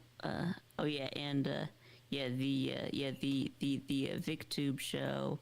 I'm having to move it to Thursday at 6 instead of Friday because I am going out of town on Friday. So just for 1 week. Yeah. Okay, not permanently. It'll be Thursday instead of Friday, but still at the same time. All right, everyone mark down your calendars. Thursday at 6, the VicTube show this week. Then after this week, it'll be back to normal Friday at 6. Right. All right. Good. All right, Victor. Thank you. Okay, thanks for letting me be on, Pete. All right, have a good one. All right, you two gentlemen. Hey, so I have one last thing to say. Yeah. There's a whole lot of taters in this mug. Yeah, there is. At least two. Don't end up in an internment camp again. I'll be fine, baby. Good to talk to you guys, and y'all have a good one, man. We'll chat again next time. All right, no doubt. Talk to y'all later. Yeah, that's going to do it for me as well. Thanks for hanging out on the delayed episode of the Midday Show here on a Monday. If you don't see me again, I'll be back tomorrow at 7 p.m. with C-Dog for the ACC show. We got coming up tomorrow for our predictions. We got Virginia Tech and Virginia, the two Virginia teams. So tune in for that. And have a great Monday.